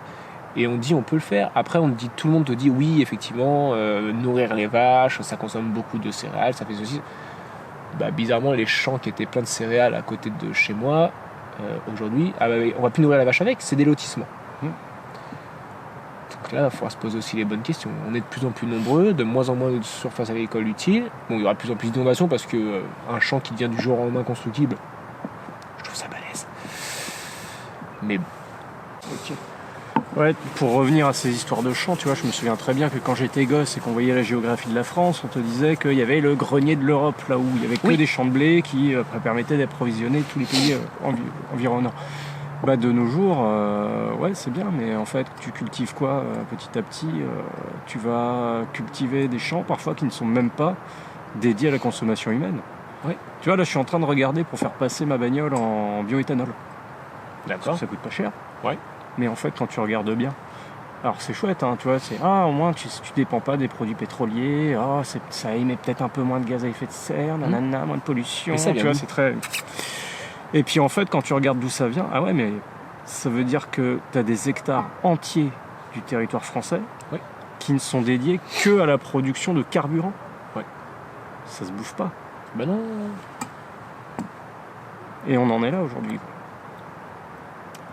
On en est là alors qu'on sait très bien que justement l'indépendance alimentaire, en fait on l'a dans le cul depuis un moment. Il y a de plus en plus de bouches à nourrir sur Terre, sans compter la spéculation sur la nourriture. Enfin, c'est... Waouh. Société étrange. Mais on fait de plus en... Alors aujourd'hui je veux bien qu'on me dise mais bon tu tues des animaux. Mais oui, comme tu dis, l'urbanisation tue sûrement beaucoup plus que moi. J'invite juste tout le monde à ouvrir un vieux livre de cartes de France et à regarder la fontaine de Fontainebleau. La forêt. J'ai dit quoi ? Fontaine. La fontaine de Fontainebleau, ouais, c'est ça. Il y a souvent une fontaine quelque part là-dedans. Alors la Ça forêt de s'appelle Fontainebleau- comme ça, c'est qu'il doit y avoir une fontaine et il doit y avoir du bleu dedans. Merde. La forêt de Fontainebleau, si tu la trouves grande aujourd'hui, accroche-toi. Ouais. Quand tu vois la surface qu'elle représentait, et tu dis, bah aujourd'hui en fait, ouais, il y a des routes, il y a des villages, c'est il y a des ultra villes, il y a morcelé tout. en plus. Bon, bah en fait, ça ressemble plus à rien. C'est ça. C'est ça. Je prends le temps de beaucoup de choses aujourd'hui qu'on aime ou pas la chasse. C'est un débat. Que tu sois pour ou contre la mise à mort d'un animal de cette manière-là, c'est un autre débat qui est souvent lié à l'affection plus qu'autre chose. Mais regardez tout ce qu'on consomme aujourd'hui. On parle souvent des batteries en ce moment, des batteries pour les voitures, pour les téléphones, pour tout ça. Oh putain, La pour production les bagnoles électriques. qu'on fait, le côté catastrophique de la gestion sur le fait de recycler. Moi, à un moment ou à un autre, je veux bien beaucoup de choses, mais il faut aussi savoir se regarder et se dire qui a vraiment le plus mauvais impact sur la planète. Tout le monde te dit ouais, l'électrique c'est l'avenir, l'électrique c'est l'avenir. Ah donc en fait le nucléaire c'est la vie les gars. Ouais. Ah bah non, ça c'est caca. Tu comptes faire comment plus d'électricité on ne devait pas fermer 2 centrales nucléaires déjà depuis le début du mandat. Ah en fait c'est pas possible. Parce que ton putain de 4x4 Cybertruck de chez Tesla sur lequel tu te paluches, va falloir Faut la le brancher changer quelque les part. putains de batteries là. Wow. Donc bon on s'écarte un peu, je m'excuse pour ton podcast de la chasse. Non mais le seul but de mon podcast et de mes livres, les gens le savent, c'est que je puisse me payer un 4x4 au diesel pour polluer et me garer sur les places handicapées. Et depuis que j'ai même pas vu... faire semblant de boiter en sortant. Non, c'est sûr. Et depuis que j'ai vu le Cybertruck de Tesla, je veux un Cybertruck de Tesla pour pouvoir faire fonctionner les centrales nucléaires et me garer sur les places handicapées. Ouais. Et moi je rêve juste d'un gros Defender qui consommera bien aussi. C'est horrible ce qu'on dit. Mais Spécial dédicace à Greta Thunberg. elle va nous attaquer, arrête, on va avoir un procès au cul. Non mais je pense que c'est ça aujourd'hui, on s'est un peu reculé du monde qui nous entoure, comme tu dis souvent cette phrase de se réapproprier les bois, se réapproprier cette nature qui nous entoure et pouvoir vivre avec elle. Et vivre avec elle, c'est faire partie d'un cycle, c'est faire partie d'un écosystème et c'est aussi faire partie d'une chaîne alimentaire pour moi. Ouais, c'est comprendre comment le monde fonctionne. Le monde naturel, j'entends pas. Ouais, mais c'est le monde de Monsieur Leclerc, etc. Et comprendre juste, moi, toi, tous les dimanches matins, on a un rituel, je pars 2 heures en forêt avec toute la famille. Les 2 petits y vont. L'autre jour, on allait donner à manger aux canards, il y a un endroit, tu trouves un point d'eau. Et mon grand, il m'a dit, regarde papa, c'est quoi ? Putain, merde, c'est 3 ragondins qui nagent. Ah, c'est marrant, c'est des grandes souris. Ouais, enfin, les grandes souris, elles sont en train de défoncer nos berges. Ouais, c'est ça. Ouais, mais c'est mignon, ça ressemble à un castor. Ouais. Oui, mais c'est en train de défoncer nos berges. Enfin, il y a plein de choses comme ça où si tu t'intéresses un peu à la nature, si tu l'apprécies, tu te rends compte aussi qu'il y a beaucoup d'espèces qui n'ont rien à foutre chez toi. Et ça, merci le réchauffement climatique, merci les importations pour la fourrure. Ça fonctionne plus. Qu'est-ce qu'on va faire des ragondins et des rats musqués et de toutes ces merdes? Allez, ouvrez les cages. Ouais, ou même Laissez-les partir. les plantes ornementales également. Oui, tu vois, les herbes de la pampa par exemple, qui sont t'en as partout. totalement Le laurier partout. palme. Ouais. Dès que tu as un coin avec des habitations, t'en trouves partout en forêt. Mais bon. Mais si demain t'arraches un arbre, on va te dire, si t'expliques pourquoi tu le fais, on va dire, Tu coupes un arbre, c'est pas bien. non, je pense que si tu t'arraches un laurier palme devant des gens et que tu te dis, voilà pourquoi, il a rien à foutre ici, il va tuer le petit chien de ce côté, on va te dire, vous avez raison. Si moi par contre je vais désinguer un animal parce qu'il a rien à foutre là, salopard de tueur. Ouais, c'est ça. Sanguinaire. Tu vois la bernache du Canada, cette oie, on n'en avait quasiment pas avant. Elle migrait. Aujourd'hui, elle est devenue quasi sédentaire. Dans les marais, on en a toute l'année. Bizarrement, il y a moins de poules d'eau, il y a moins de foulques macroules, il y a moins de canards. Tout le monde te dit, pourquoi ? Peut-être qu'il y en a un qui fait à peu près 5 fois la taille de l'autre. Donc quand d'un moment ou l'autre on se bat sur la même zone pour bouffer, on partage pas. Et c'est ce qui est dommage. C'est ce qui est... Mais bon, après... Alors c'est bien écarté de ton sujet de base. Mais j'ai bien noyé le poisson. C'est très bien. Pour noyer le poisson, tu fais aussi des petits objets en bois. Ouais, Espèce de bobo hippie. Là. T'as vu ça que... Je vais même pas te dire que je commercialise parce que j'ai essayé. Et en fait, ça me saoule. Parce que j'arrive pas à faire quelque chose qui plairait aux gens mais qui ne me plaît pas à moi. Mm-hmm. En gros, je vais me faire des pancartes. J'ai fait des pancartes axées chasse. Je t'ai fait ta planche à découper. Super planche à découper. Nature, aventure, survie. Mais parce que tu vois, il y a un plaisir de te la faire et ça reste dans l'idée. Demain, tu me dirais, ah bah voilà, je voudrais un truc avec les écritures de Barbie en bois et tout. Je vous paye même 150 €. Oh, fait chier ce projet de merde, quoi. Ouais. C'est l'avantage, c'est plus un hobby qu'un job, donc je fais des choses qui me plaisent. Tu vois, l'autre jour, quand j'ai fait mon Fire Steel avec un bois de chevreuil. Un bois de chevreuil, que tu as trouvé l'idée sympa. J'avais un autre bois sous la main, j'en ai refait un. Voilà, c'est des kiffs que je me fais, c'est des petits délires à droite et à gauche. C'est des bougeoirs que j'ai fait à Noël avec des morceaux de boulot qu'on avait élagués au travail. Voilà, c'est des petits trucs où je me fais plaisir. Si ça plaît aux gens, bah tant mieux. S'il y a moyen de faire des cadeaux, je le fais. Après, si ça plaît pas, passe ta route, t'inquiète pas, la Terre continuera de tourner, moi j'avancerai encore. C'est exactement cette philosophie-là que j'essaie d'appliquer déjà à mes podcasts, hein, donc les gens savent, ou mes vidéos. Si ça vous plaît pas, vous mettez un pouce rouge et vous cassez. Et puis pour les bouquins aussi, en fait, ou même l'écriture en général, parce que tu peux pas perdre ton temps à faire des trucs qui ne te plaisent pas juste pour l'argent. Je pense que, tu vois, toi comme moi, dans le domaine entre guillemets survivaliste, on a bien compris que ça y est, tu vois, extrême droite. Ça y est, on a oublié le drapeau facho. Ah merde. Bref. Ouais, dans ce domaine-là, je crois qu'on a bien compris qu'en fait, faire des trucs pour l'argent, ça commence à nous saouler si ça nous plaît pas, quoi. Ouais. Donc, je pense qu'il y a quand même cette envie qu'on a de s'écarter du système, donc en fait... de se faire plaisir. Ouais, c'est ça. C'est et si ça peut faire plaisir à quelqu'un, tant mieux. Tant mieux. Ouais, exactement. Après, c'est pas de la course au matériel, c'est, comme on dit, c'est se faire kiffer. J'aime plus en fait le côté un peu du do it yourself sur... Merde, putain, la fameuse fourche à barbecue que j'ai faite avec l'autre bois de chevreuil. Tu te dis... À chaque fois, on est comme des cons à mettre les mains dans le feu pour retourner la bidoche. On se crame les pattes. Qu'est-ce que t'as ? Merde, j'ai qu'une bâton à la con. T'as ton bâton à la con parce que... Merde, comment ça s'appelle ? Ta fourchette Light My Fire, si tu la fous dans le feu, elle va fondre. Non, faut aller plus loin. Tu trouves un truc qui est en plus en acier français, monsieur, que j'ai trouvé. Oh la vache. En acier inoxydable, fait en France. C'est nauséabond, ça rappelle les heures les plus sombres. C'est des petits kiffs, des petits plaisirs à se faire et après Ouais, non, mais parce que t'as quand même un certain talent pour le travail du bois, quoi. T'as fait une petite caisse à jouer pour tes enfants, c'est ça Non, le coffre, il a été fait pour une amie. Mais j'ai fait ma table basse, j'ai fait tous mes meubles de salle de bain, j'ai fait la planche de déco. Ta salle de bain, c'est bien ça. C'est ma salle de bain que j'ai fait. Mais c'est pareil, je me suis plus dit, faut refaire la salle de bain. Tous les meubles qu'on voyait, bof.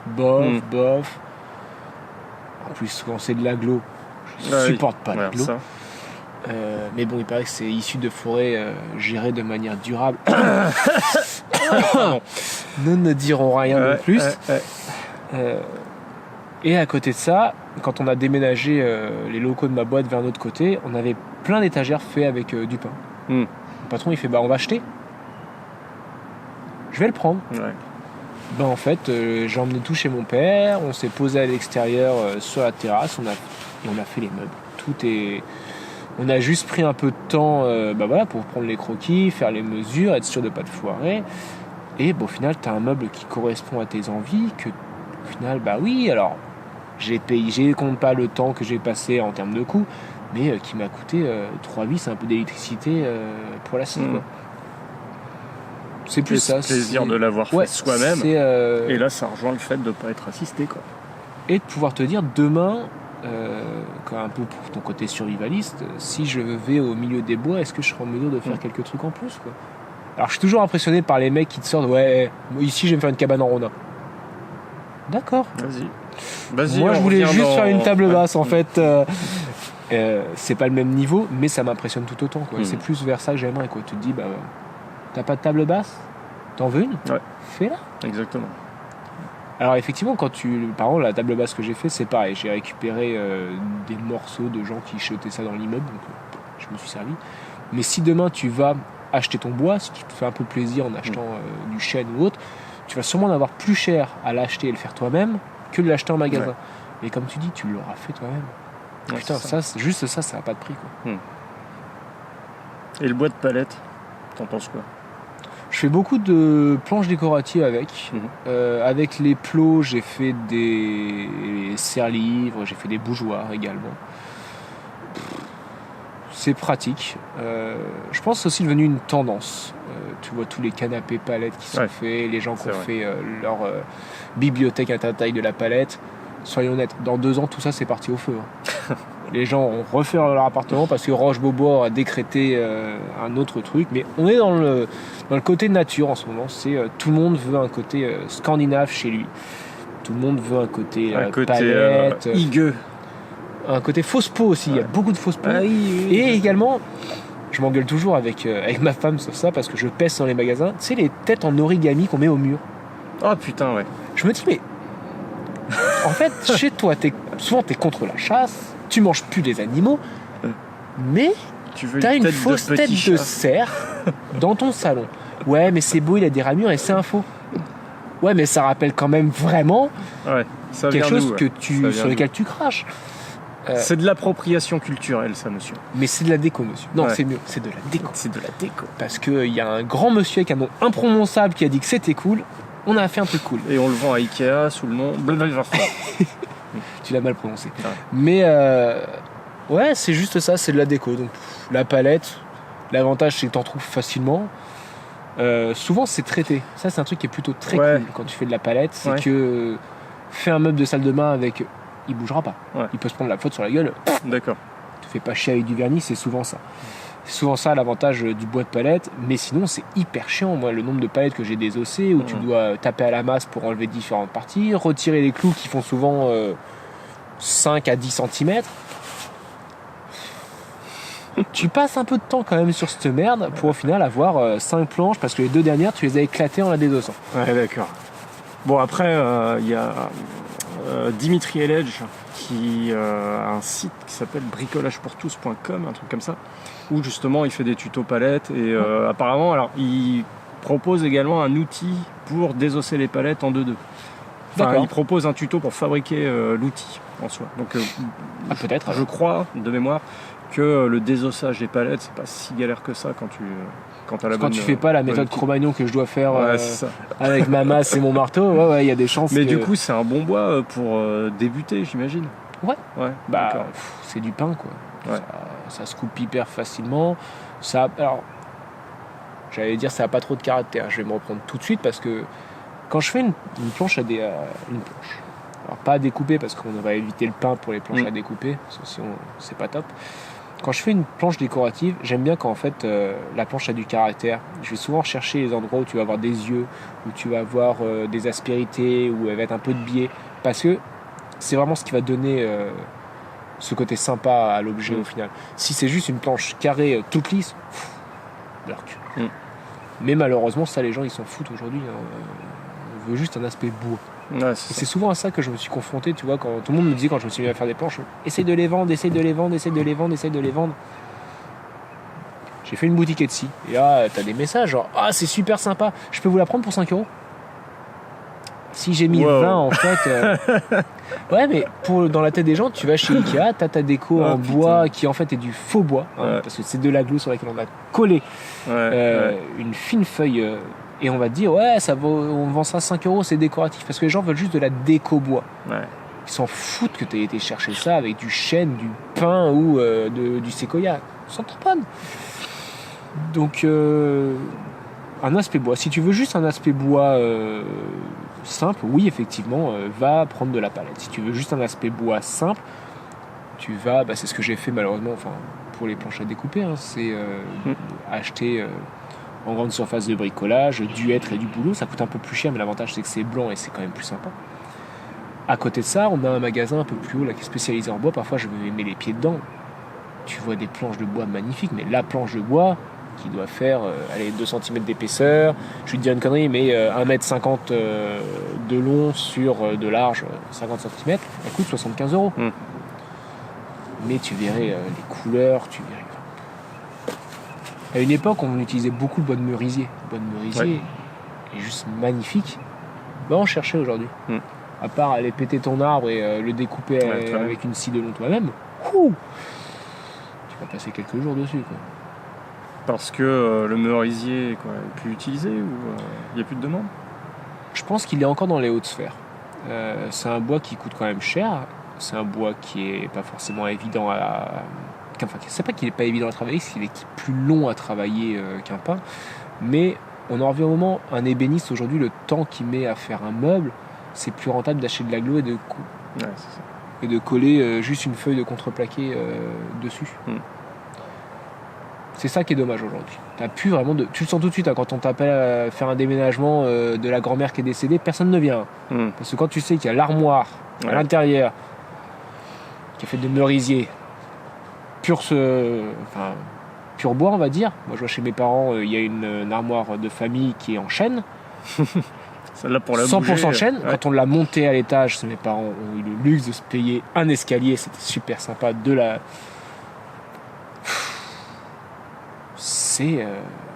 Tu montes de beaux morceaux. Tu montes, c'est des armoires que tu remontes aujourd'hui et elles ont je sais pas quel âge. Ton étagère Ikea, tu l'as déplacée une fois, t'envisages de la fixer au mur le deuxième coup, quoi. Ouais, et puis encore si elle tient debout, quoi. Souvent c'est les livres qui la maintiennent. Mais bon, mais pour en revenir à ta question, si tu veux débuter, te faire kiffer à faire des meubles et des trucs simples et standards, le bois de palette, c'est super simple à travailler, c'est super facile à trouver, surtout. En plus, gratuitement, prends ta voiture, fais 2-3 tours dans une ville et tu vas trouver des palettes partout. Mais bon, là, tout ce bricolage-là, ça rejoint le côté... Ça rejoint le côté des brouillards, quoi. Le côté bricolage, qui est quand même un art noble, quoi. Parce que tu te dis, tu peux faire des trucs chez toi, par toi-même, quoi. Tout comme, tu vois, le bushcraft, tu peux faire des trucs sympas dans les bois, par toi-même. C'est ça. Tu peux faire une tasse, dont je ne suis pas forcément adepte, j'ai toujours du mal.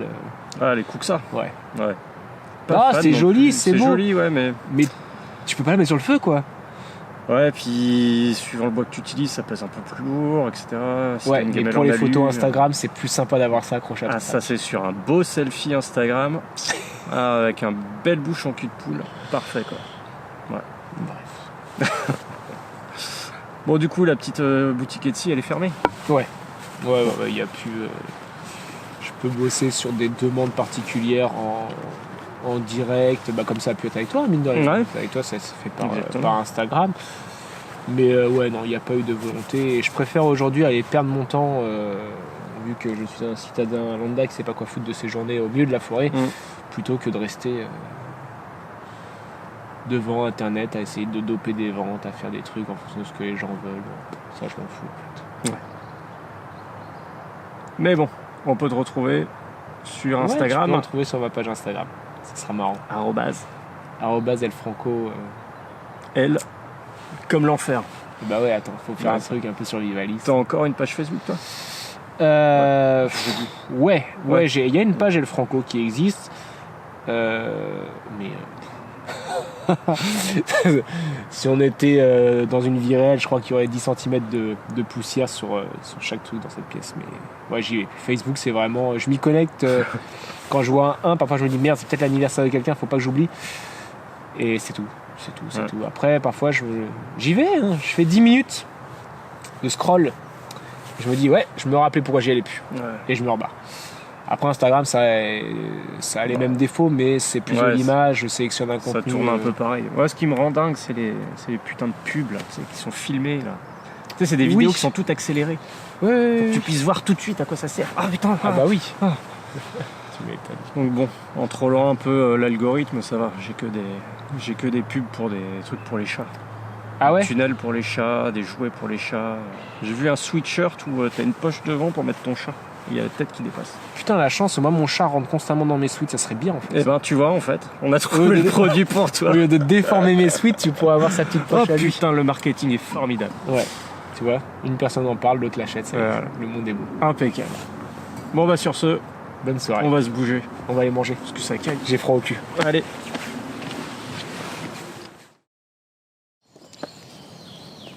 Voilà, j'espère que cette conversation vous aura plu. Donc vous avez remarqué que c'est une conversation entre potes. Ça aurait été peut-être même plus rigolo si on avait été bourré, mais bon, on a voulu rester un petit peu sérieux. Alors, on enchaîne tout de suite avec les questions. Alors, la première question que j'ai notée, c'était la question de Vincent. Alors, Vincent qui a son profil Instagram et je crois sa chaîne YouTube au nom de Nature Survie Défense.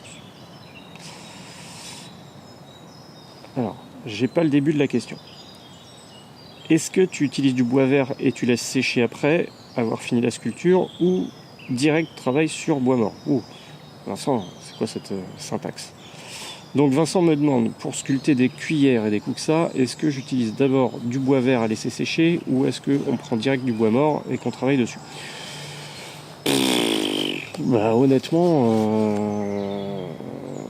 bon déjà moi je suis pas un grand artisan, c'est-à-dire que je vais pas aller sculpter énormément de trucs dans la nature, je me confectionne des petits outils c'est sûr, mais bon, pour faire des beaux objets, là je peux vraiment pas vous renseigner.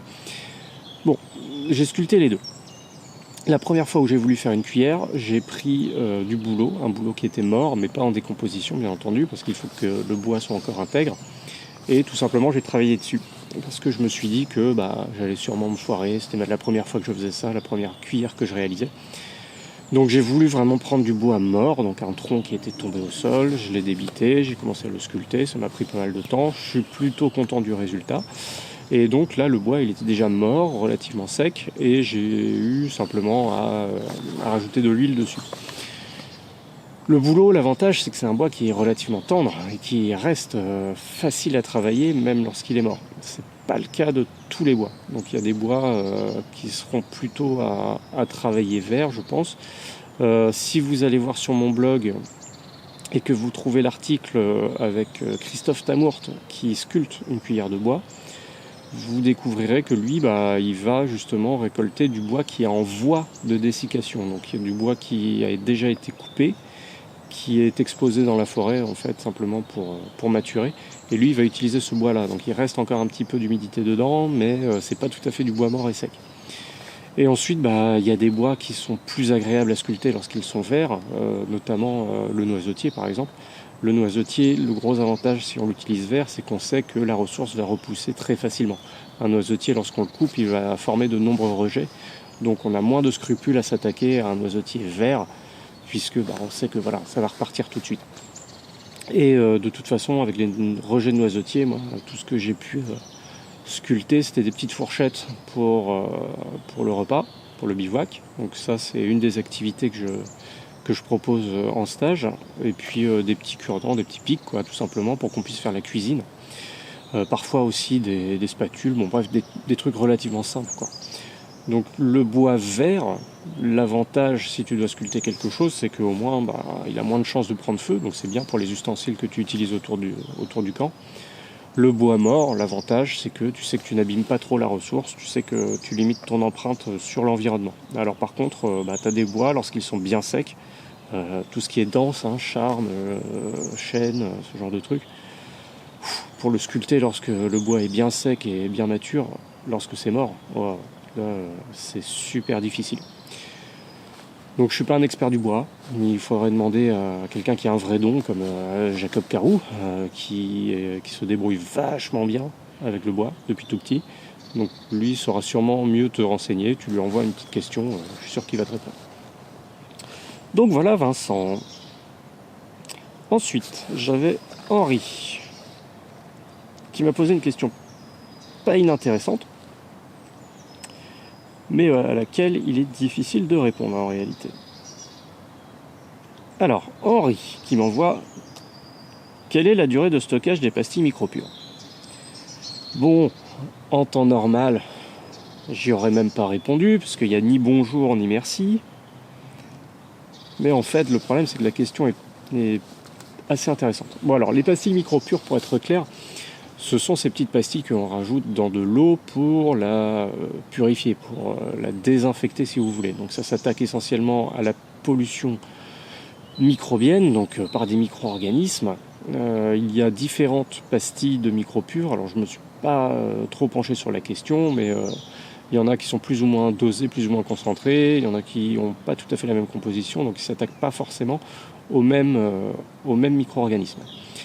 Alors, les pastilles micro-pures, d'office, elles ont une durée de vie de 10 ans, me semble-t-il, à partir du moment où on les achète, donc, ou à partir du moment où elles sont fabriquées. Ça veut dire que, votre paquet de micro-pures, vous avez quoi, 30 tablettes, un truc du genre, vous allez pouvoir la conserver 10 ans.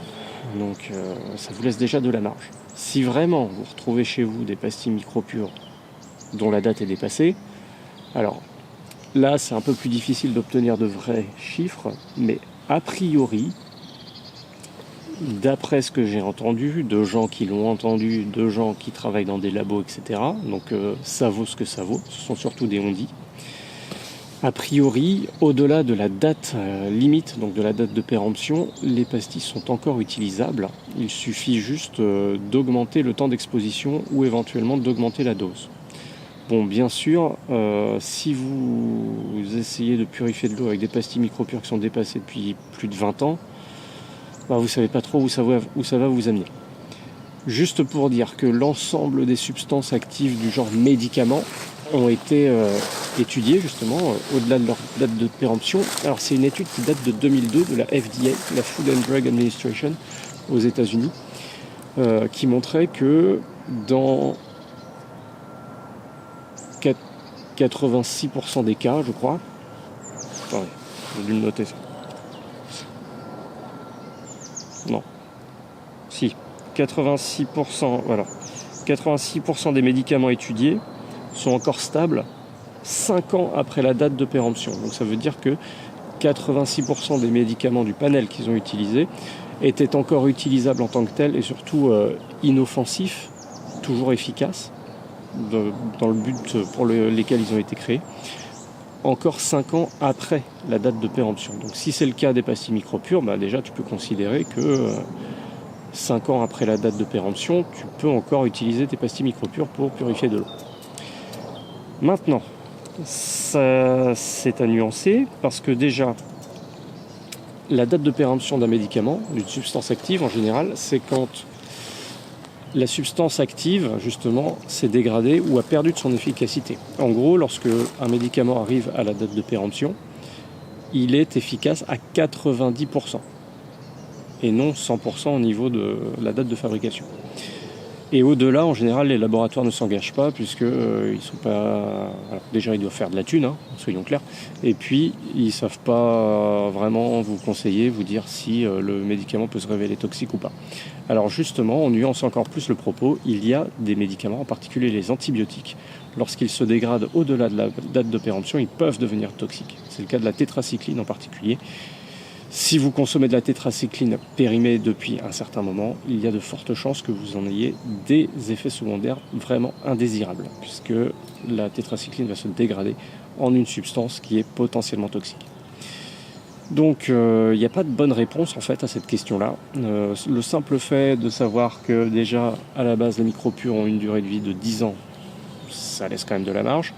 A priori, on peut pousser, on va dire 15 ans après la date de fabrication, en espérant que il n'y a rien de mauvais qui se développe dans la dégradation des principes actifs. Normalement, vu que c'est des lésions argent, etc., ça ne devrait pas poser de soucis, je pense, mais je ne suis pas microbiologiste, je ne suis pas médecin, donc je n'en sais strictement rien en fait. Voilà. Et puis juste si on considère le prix des pastilles micro-pures, la quantité que tu as dans ta boîte, tu te dis que si tu les utilises sur 10 ans, ok, et au pire, pourquoi prendre le risque, quoi ? Vu le prix dérisoire que ça coûte sur une période de 10 ans, plutôt que de s'arracher les cheveux, on rachète un paquet, et puis c'est beaucoup plus simple. Alors, autre petite annonce avant de passer à la suite. Les 11 et 12 avril prochains aura lieu mon unique stage de survie, entre guillemets, donc stage de bushcraft entre nous, en Bretagne, près de Rennes. Donc 11 et 12 avril prochain, près de Rennes, stage de bushcraft. Donc 48 heures dans la nature pour apprendre à construire un abri, faire du feu, découvrir des plantes comestibles. Le feu est un vrai fil rouge tout du long du stage. Donc on va commencer basique avec une allumette, un briquet, et puis on finira à allumer normalement du feu par percussion, du feu par friction, du feu avec plein d'autres méthodes qui sont vachement sympas. Donc n'hésitez pas à me contacter à l'adresse qui s'affiche sur votre écran. J'ai rien marqué après, mais j'ai quand même des trucs à dire. On passe au conseil de lecture. Alors, le conseil de lecture. Aujourd'hui, c'est un livre que j'ai découvert par hasard, puisqu'il s'agissait en fait d'un déstockage d'une bibliothèque municipale, c'était pas une librairie, donc qui donnait ses livres déclassés. Et je suis tombé sur ce livre de Jean Palaiseul, Nos grands-mères savaient. Alors comme son nom l'indique, c'est un livre qui est bourré de recettes de grand-mère, mais surtout c'est vraiment orienté sur les plantes médicinales, avec tous les effets qu'on a pu leur prêter, toutes les vertus, depuis presque la nuit des temps. Donc c'est rédigé dans un français un petit peu ancien, voilà, beaucoup de sagesse paysanne dedans, des recettes, beaucoup de recettes, pour préparer les plantes, les utiliser à bon escient. Des petits dessins par moment, donc des petits dessins vraiment naturalistes pour essayer de donner une idée de ce à quoi ressemble la plante. Attention, les noms scientifiques bien sûr sont parfois anciens et dépassés. Il faudra être capable de peut-être se remettre à jour. Et puis une dernière partie du livre qui concerne peut-être un peu plus la sagesse ancienne. Donc on y parle du sommeil, on y donne des conseils pour le jeûne par exemple. Comment équilibrer son alimentation pour être en accord avec la nature, etc., etc. Donc un joli petit livre que l'on trouve encore aujourd'hui neuf, mais pour une fois, c'est un livre sur la nature dont les éditions successives n'ont pas enrichi le contenu. Alors là, il faut faire très attention. Les anciennes éditions contiennent beaucoup plus de plantes que ce qu'on peut trouver désormais dans les nouvelles. Donc c'est pour ça qu'il est plutôt intéressant de se tourner vers des anciennes éditions, puisque vous y trouverez plus de plantes. Au fur et à mesure des années, je ne sais pas pourquoi les éditeurs enlèvent des plantes de ce bouquin, peut-être parce que ils ne veulent pas être tenus responsables de l'usage de certaines plantes qui peuvent se révéler toxiques suite à de nouvelles découvertes, j'en sais rien.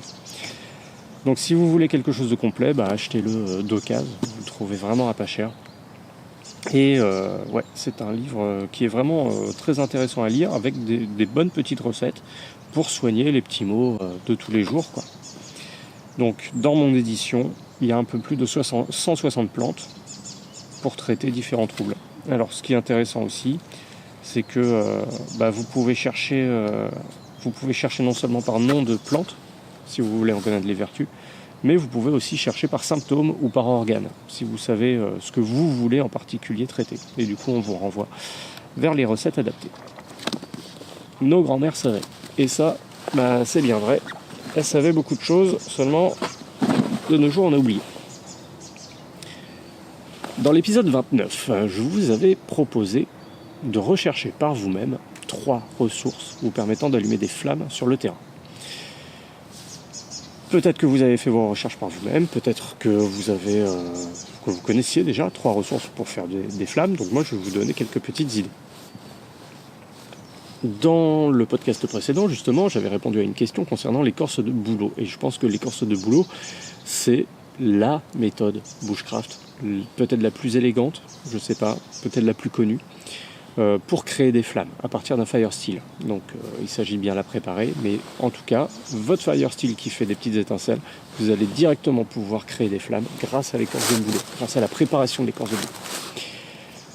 Qu'est-ce qu'on a d'autre pour pouvoir produire des flammes ? Vous avez également le bois gras, ce bois riche en résine. La résine, c'est un tissu cicatriciel des résineux. Attention, c'est pas leur sève du tout. Et cette résine est riche en composés volatiles. Donc, des fois, on y trouve différents composés, tels que de la térébenthine, par exemple. Et suivant les résineux même, on peut récolter la résine à même le tronc, ça forme parfois des verrues qu'il suffit de creuser et on récupère le liquide. Donc la résine aussi, le bois gras en tout cas, le bois imbibé de résine est vraiment un excellent moyen d'obtenir des flammes sur le terrain de façon naturelle. Il suffit de racler un petit bout de bois gras, de faire des frisottis, pas la peine de vous embêter à faire des hérissons, des feather sticks.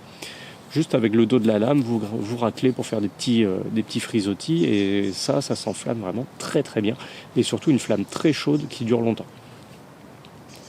Autre méthode pour faire des flammes, je vous en ai parlé, ce sont les feather sticks, ce qu'on appelle aussi les hérissons.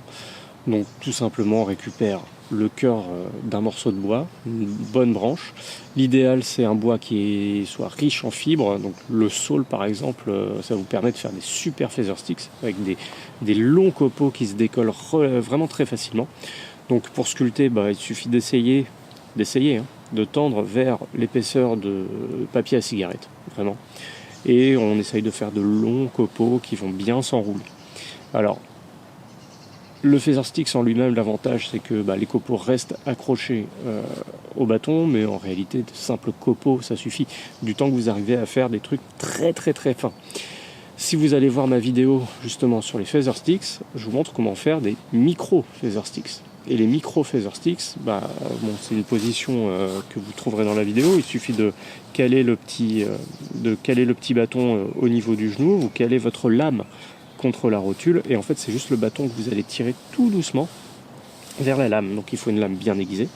Et ça vous permet de faire des tout petits enroulements de copeaux, des tout petits frisottis, qui eux vont pouvoir également, si le bois est sec, vraiment s'enflammer très facilement.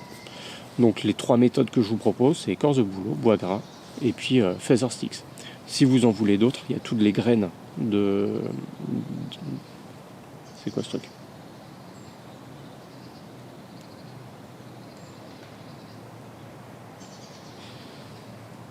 Il y a des fouillis, il y a des traces de fouilles de sanglier un peu partout.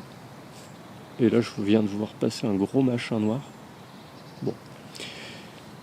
Qu'est-ce que je disais ? Alzheimer. Oui. Donc toutes les graines d'astéracées par exemple, comme le pissenlit, vous savez, ces petites graines plumeuses, là, ces parachutes. Alors la clématite, le rhizomacète, tous ces petits trucs là qu'on appelle des akènes, donc des graines sèches qui sont ailées. Elles possèdent une petite aile qui leur permet d'être véhiculées par le vent. Tout ce qui est sec, fibreux, aéré va a priori bien s'enflammer.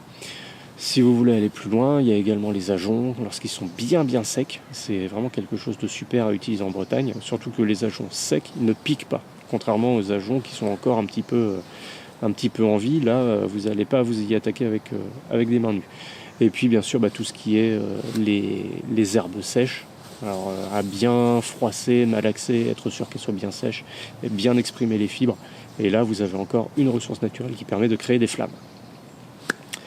Nous sommes au mois de février et là, la question, ou du moins la recherche que je vais vous demander de faire, c'est de sortir près de chez vous et d'essayer de trouver 3 plantes que vous pourriez consommer, 3 plantes comestibles. Donc des plantes comestibles qui poussent dans votre environnement proche, partout, quel que soit l'endroit où vous vous trouvez en France. Alors forcément, il y en a qui seront un petit peu plus chanceux suivant les régions, mais déjà essayez de trouver 3 plantes comestibles à cette période de l'année.